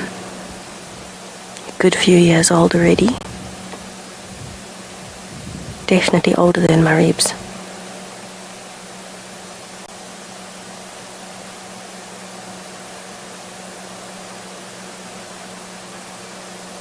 It's much more relaxed. Its stance has completely changed.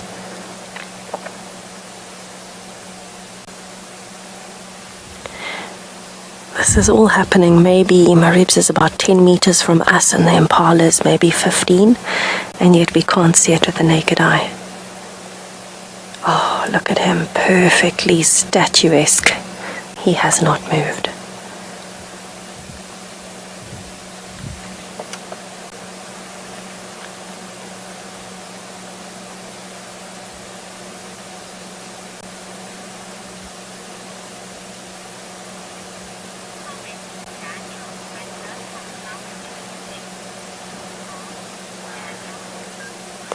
Daniel, I think it's one of the most amazing things about a leopard is how calculated they are. They take their time to analyze everything in moves and counter moves. Like a giant chess game, but in the game of life or death. Unreal.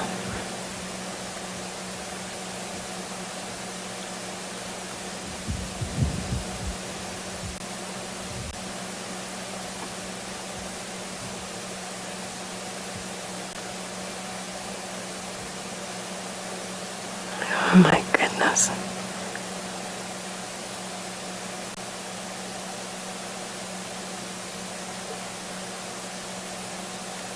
Now this distance from him to that impala, he could cover.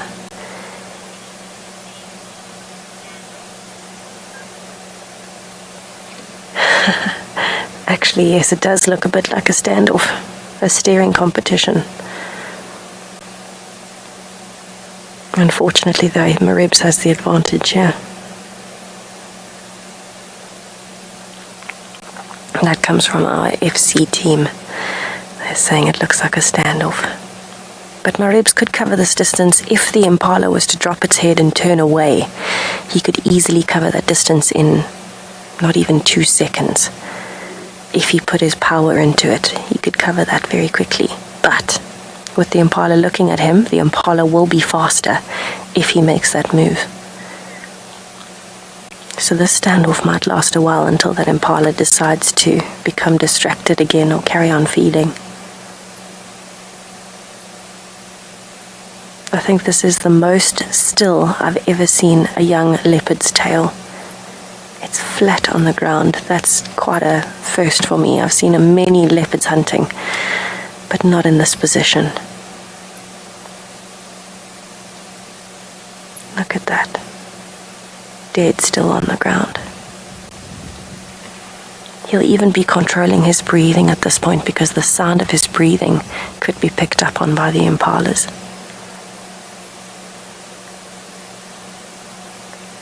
You can see he's taking shorter breaths instead of very long, deep breaths.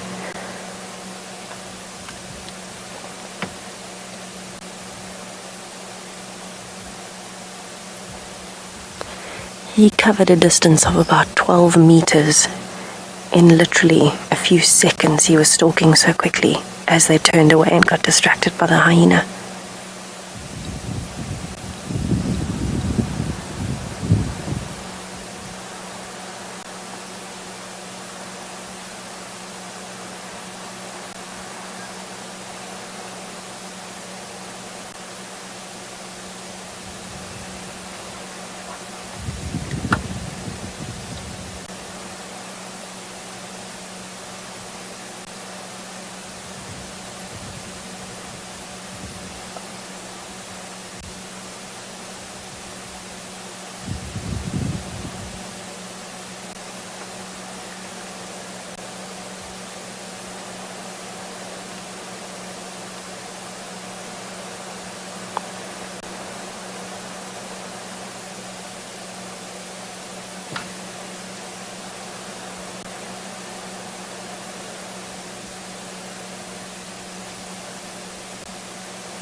Nikki Sims, I wish that you could feel it in person too.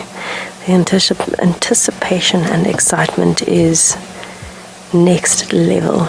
My adrenaline is pumping.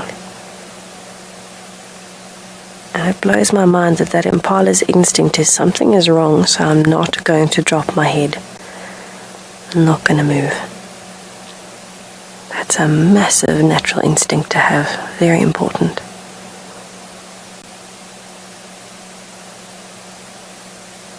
I feel like you could hear a pin drop where we are now. Everything else is quiet other than the insects, frogs, and the occasional bird. I feel like we're just waiting to hear a crash or a bang as something happens.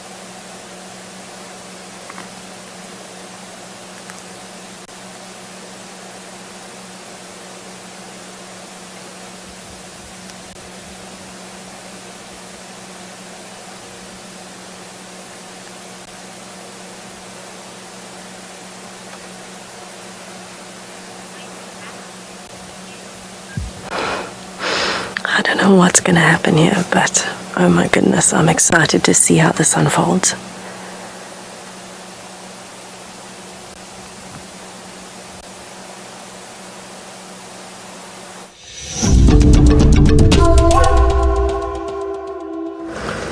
Right, so sounds like a lot of action happening down there with Maribs. I've moved over back to the northwestern areas, and I'm going to probably just move in a little bit central north, work the areas around Gallagher Dam,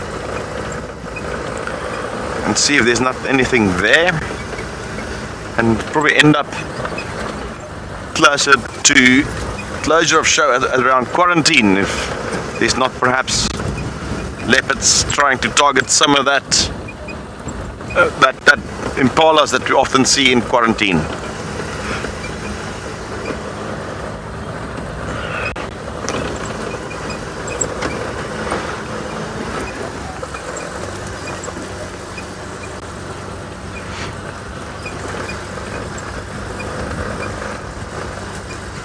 Tessa's definitely had the luck today with the leopards, and that's awesome because that enables us to just drive around and, no pressure, just enjoying the bush and whatever comes up. That's what I like. If one of the naturalists have a high profile animal in a sighting, and then the other one sort of just bumbles around and have conversations and show them things like that rubbing post we saw earlier, That's what I like. I like doing things like that. It's not always only about the big stuff. In fact, we ignore quite a lot of small things that are equally interesting while we're searching for the big things. Important not to neglect those things.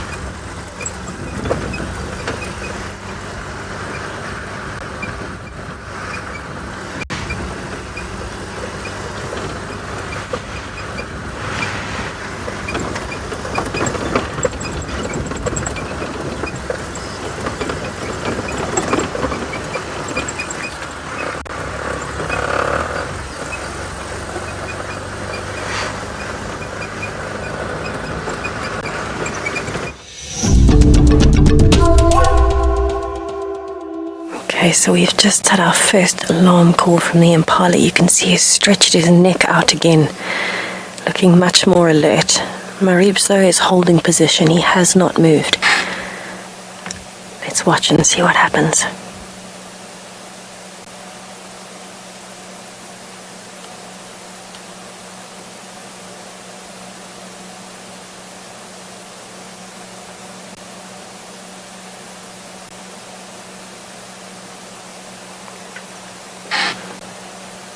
See, the impala is finally realizing it's really not happy with the situation. There it goes, so Maribs might follow once it's turned around again.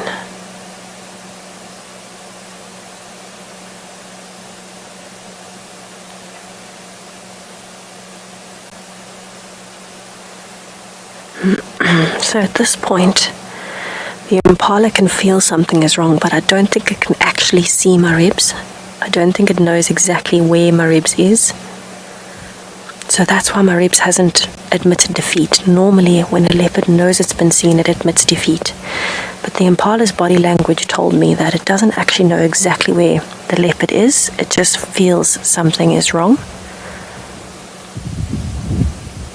So he is still staying flat to the ground and not ready to give up yet.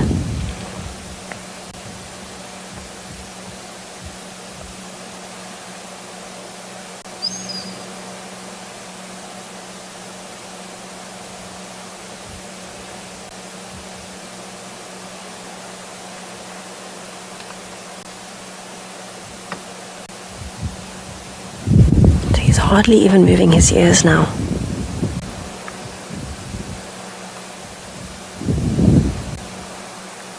Now, another thing that tells me the impala is not 100% sure is that it has not alarm called again. When an impala can see the threat, it will continually alarm call, and the others will join in.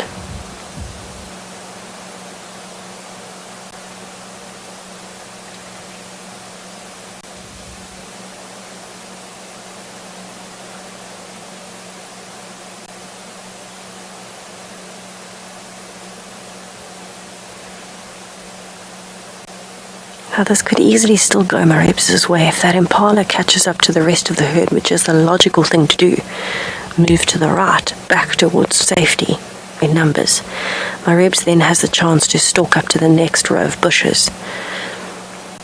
So it still could go his way, because that impala is not sure.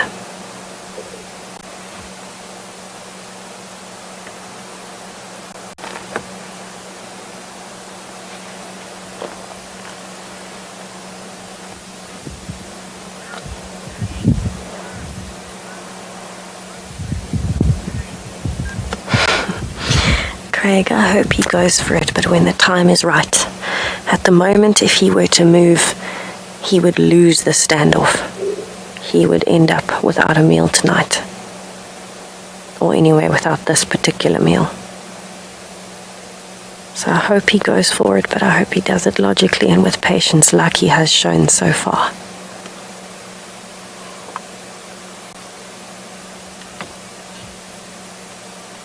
Now this is also why it's a great description of why leopards can be more successful than lions. Imagine the Ngulma pride or the Talamati pride trying to hide from this impala at this distance. One leopard, which is already making the impala uneasy, move that to 8 or 9 sub-adult lions or 3 lionesses and some sub-adults. It would be nearly impossible in such an open area.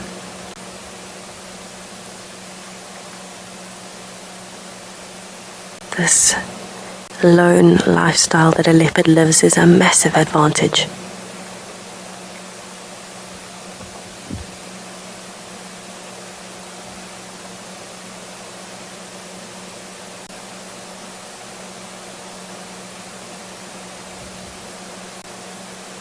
Now, I've seen Marebs stalk many things, playfully and with intent, but never like this. March is definitely a good month for him, turning 2 and growing up very quickly.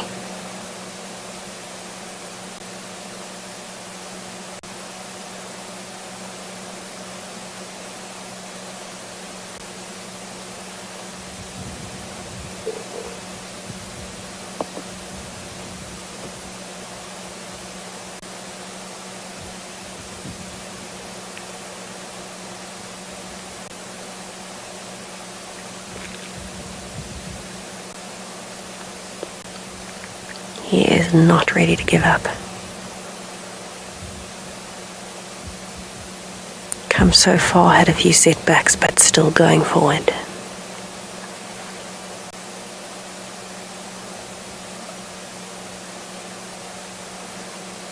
Oh, he's moving his body, flattening himself a bit more.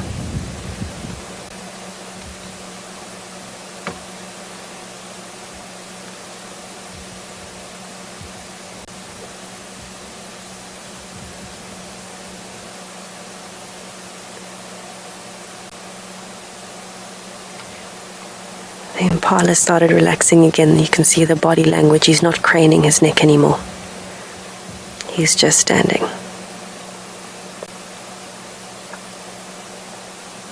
And has not stopped chewing. How strange.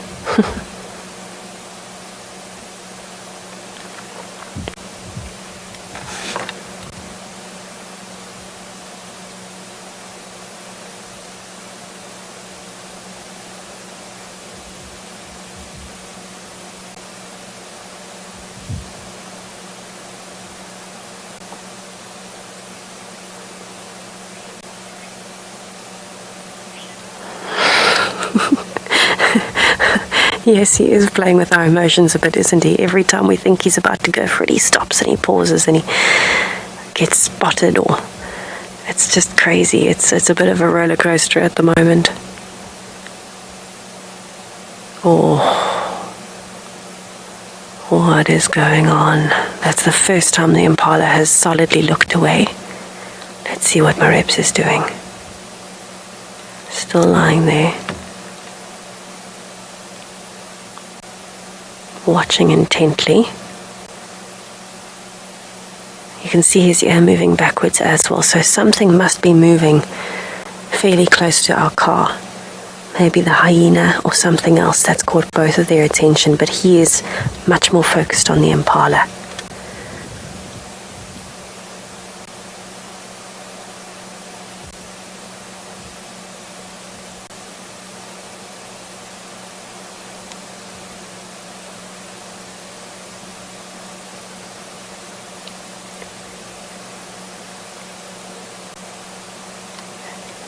It must be amazing to be able to see at night. What a massive advantage for him. The impalas can as well, but not as clearly.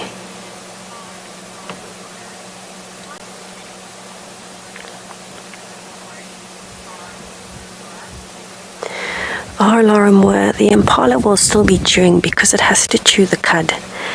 So it's not actually putting its head down to feed, which would be a massive disadvantage, but because of the way its digestive system works, it has to bring up a bolus of food to chew and swallow to aid in digestion.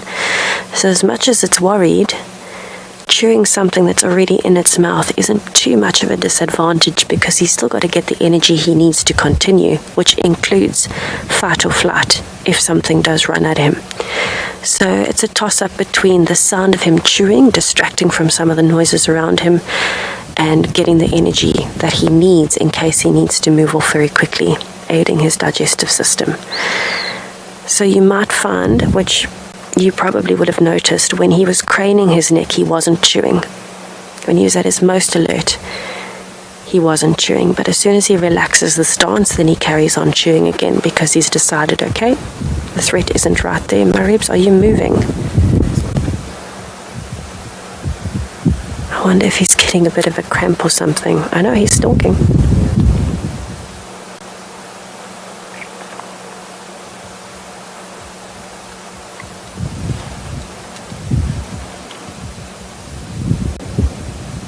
I think it's the flattest I've ever seen him. He looks a bit like a pancake, as though he's been squashed. What an amazing skill to have such a fluid body.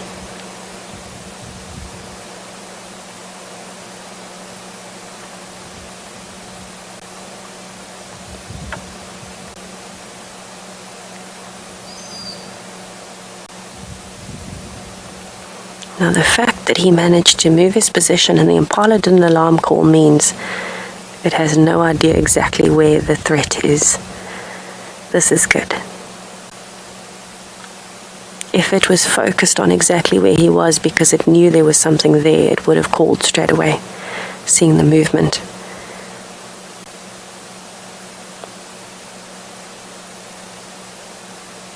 But it's not 100% sure. You can see it scanning all around it because it's trying to gather more information.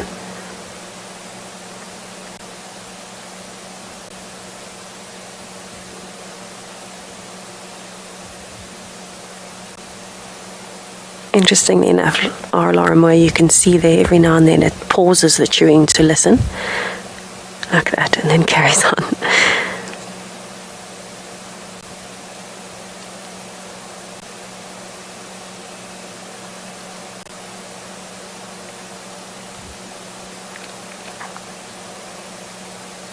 Maybe this is a really good skill to have if you're a big cat or a predator that humans don't really possess. When we sit still for that long, we would get numb body parts and cramps. We're not used to being predators anymore.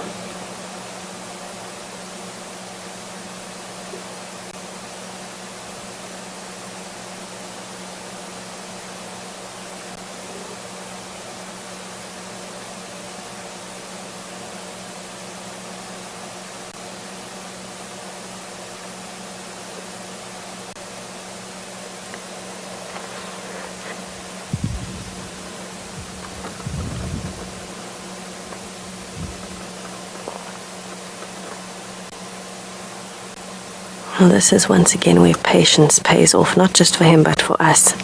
A leopard hunt can take hours in this position. But it's so worth it if you can sit and quietly watch and listen without moving and distracting anybody's attention.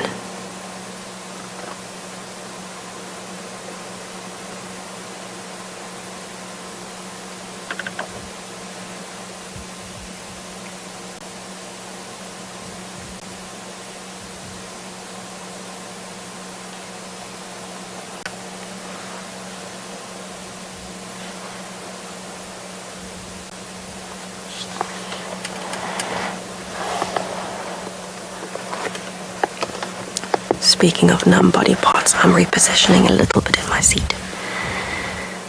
Try and get some blood flow to my hip. I feel old.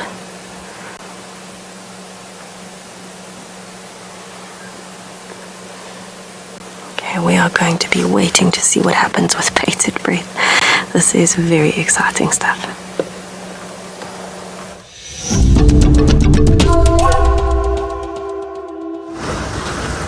Goodness, it sounds like that sighting is just becoming better and better as we speak. Alright, I'm gonna go check what's happening at Djuma Dam quickly. And then I'm gonna sort of circle around Quarantine and see if any of the leopards have decided to go and check out those impala there. Nothing here.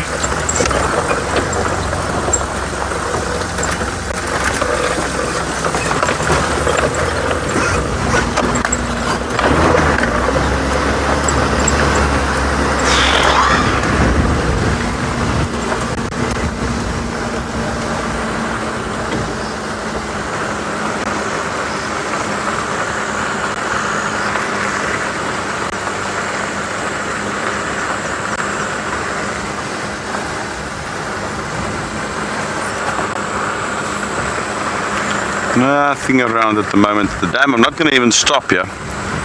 And with this wind and stuff, there's probably going to be nothing really. So we're going to continue to find a spot around Quarantine perhaps. And listen out for any alarm calls.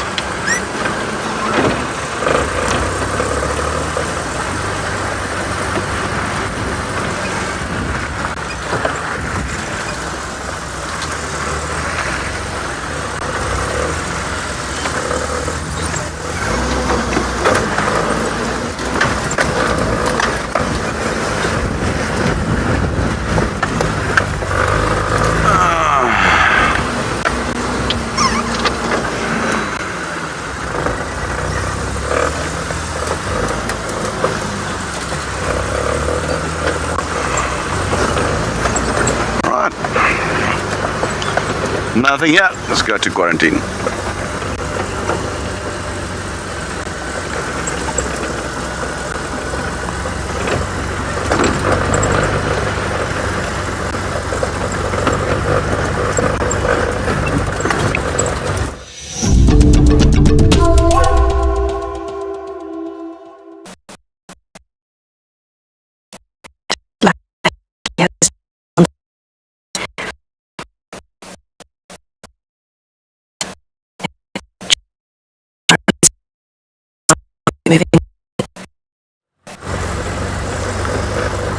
Yes, yes. Righty.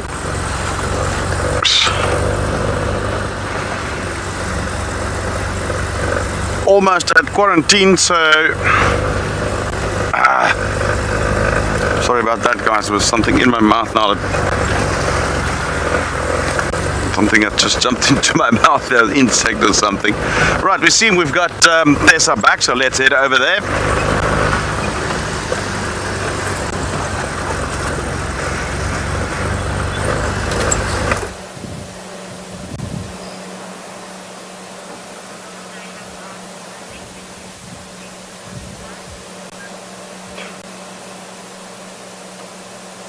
My ribs has lost his chance.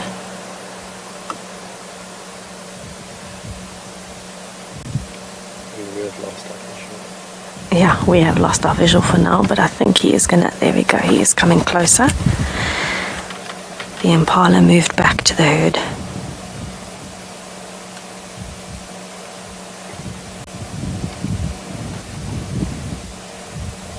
So Marubs is planning his next move now. He's moved a bit further away. He was not spotted. There was no alarm calling, but the impala moved.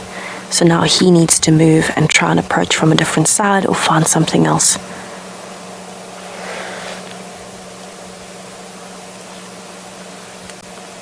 You can see he's trying to plan what to do next. Right, we are going to have to move soon as well because he's about to disappear. Alright, so I'm going to try not to put too many lights on because I don't want to blow his position because he was not officially seen. So I'm actually going to move back to the road. He's just moving himself. Oh, there he is, right in front of me. I don't know if we'll be able to spot him. He's just kind of gone behind this bush, literally right in front of me. There. So you can see he is now going around the other side of the dam, trying to get closer to the whole herd.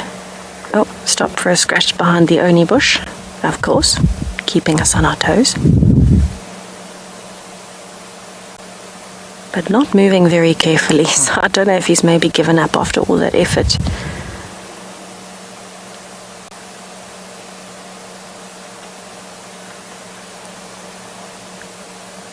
Oh my goodness, where are you going? Back to the same thicket where we had him earlier. We're going to have to reposition again. Now I am going to need my lights because he's gone into just about the thickest section next to Treehouse Dam.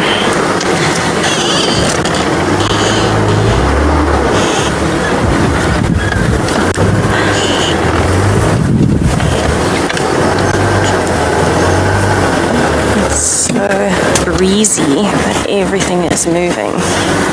Oh my goodness, that is. I might have to try and go around on the other side.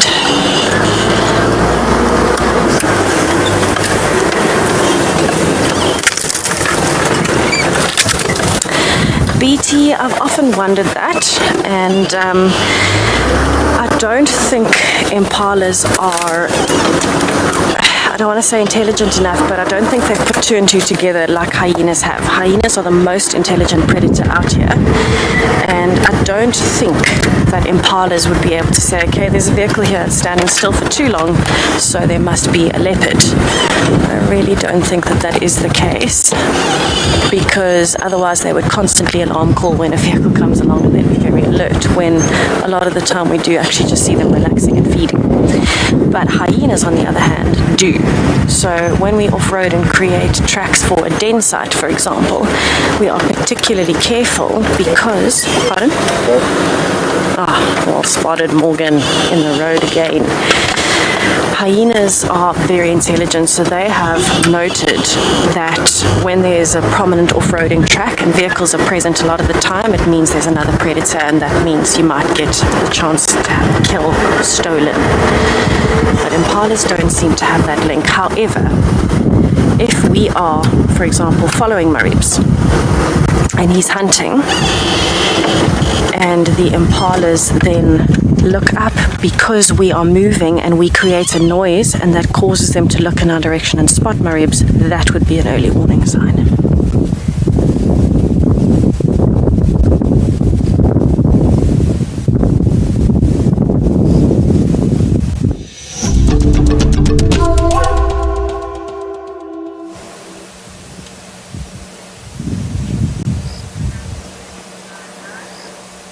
We are now mobile towards the dam wall. I'm going to have to try my level best to drive without many lights because I don't want to, the impala still have a alarm call, so I don't want to put a light directly on him. So I'm going to be following at a distance without my headlights. I'm just using my side lights so I can see the sides of the road. And we're going to try and see where he goes from here. Alright, he's actually...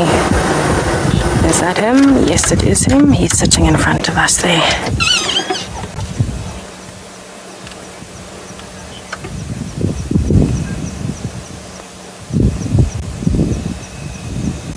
Maribs is going up onto Twin Dam's wall. So where we are at the moment is very close to Garime, the southern side of Djuma. And this seems to be Maribs' new little kingdom that he's patrolling in the last few weeks. I know it's not the greatest view, but I'm not going to push forward. I'm rather going to let him move, because he is looking like he's about to go onto the dam wall itself.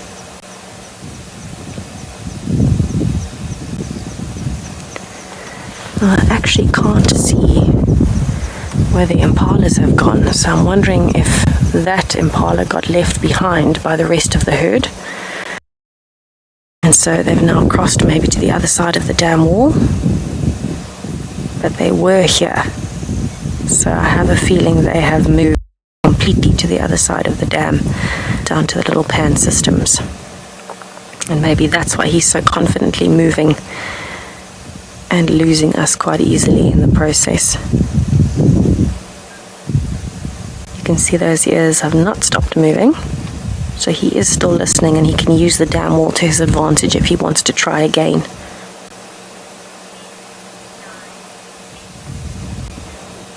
I wonder what his next move will be.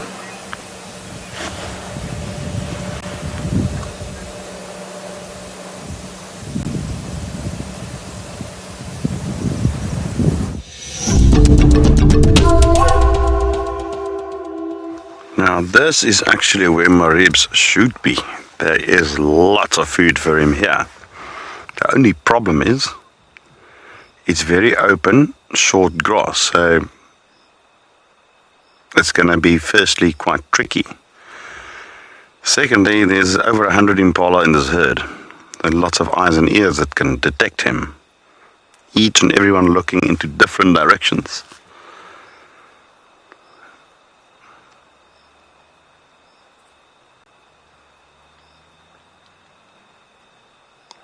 And to top that, there's a few wildebeest around as well.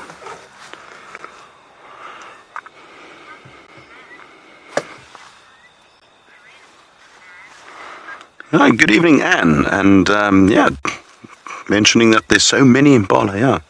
And there's even more to our left. This is a very big group of impala. It's that same group that every night comes to quarantine for safety. This is the safest place for them at the moment. And you can see how short that grass is. Now there's very little sort of cover for any predator to sneak up on them.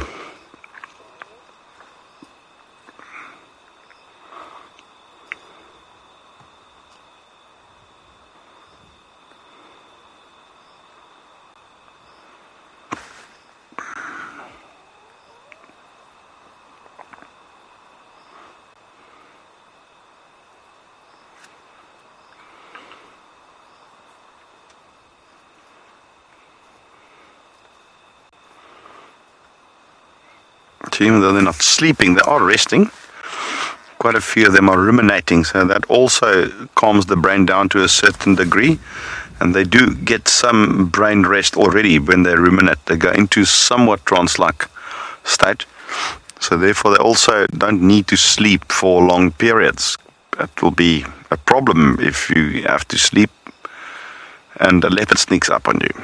So antelope, prey animals in general, sleeps much less compared to predators. Well, one animal we know is not asleep at the moment is Marib, so let's see what he's up to.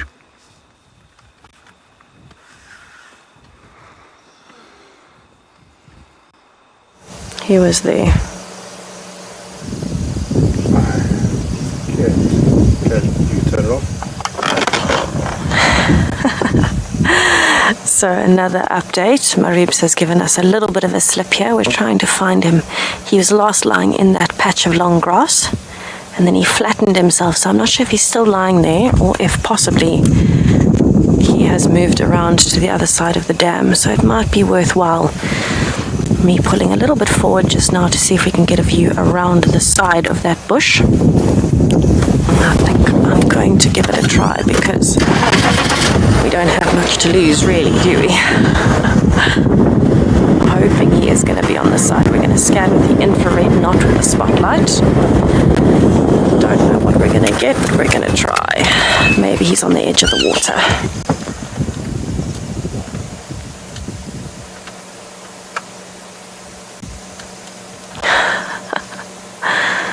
Wow. Isn't it amazing how quickly you can lose a leopard?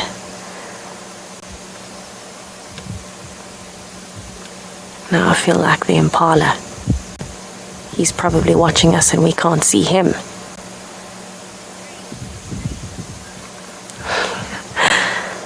And we're upwind, he's downwind. Clever boy. So, I mean, he might just as easily already have crossed to another side.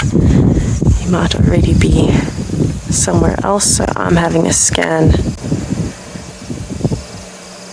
on the other side with the spotlight. I can see where the impalas have gone.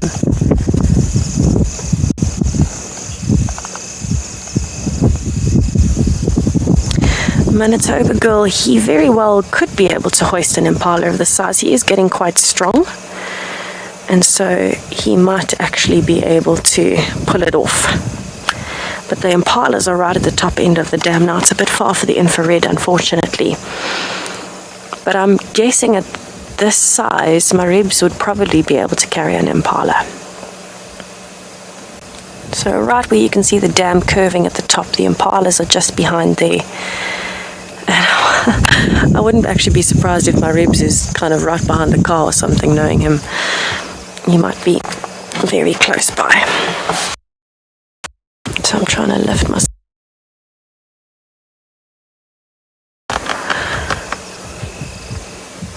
Oh, I have no clue where he has gone.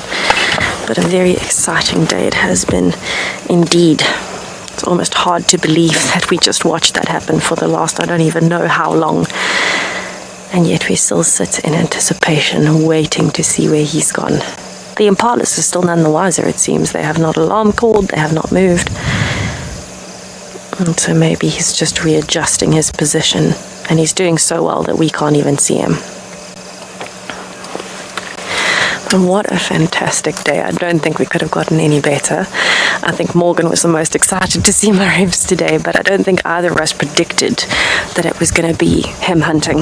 I think that just blew my mind, and I've never seen him so serious and so adult-like. On his month of his 2-year birthday, I think he's finally starting to become very independent. But it's been such a pleasure having you with us today. Thank you for joining us for all of the elephants, and of course for my ribs and the hunting, the sunsets, the birding, everything from all of us. It's been so wonderful, and we're looking forward to seeing what tomorrow morning brings. So please join us. We will be excited to have you with us. And of course, wherever you are in the world, have a lovely evening, and let's hope my ribs get something during the night.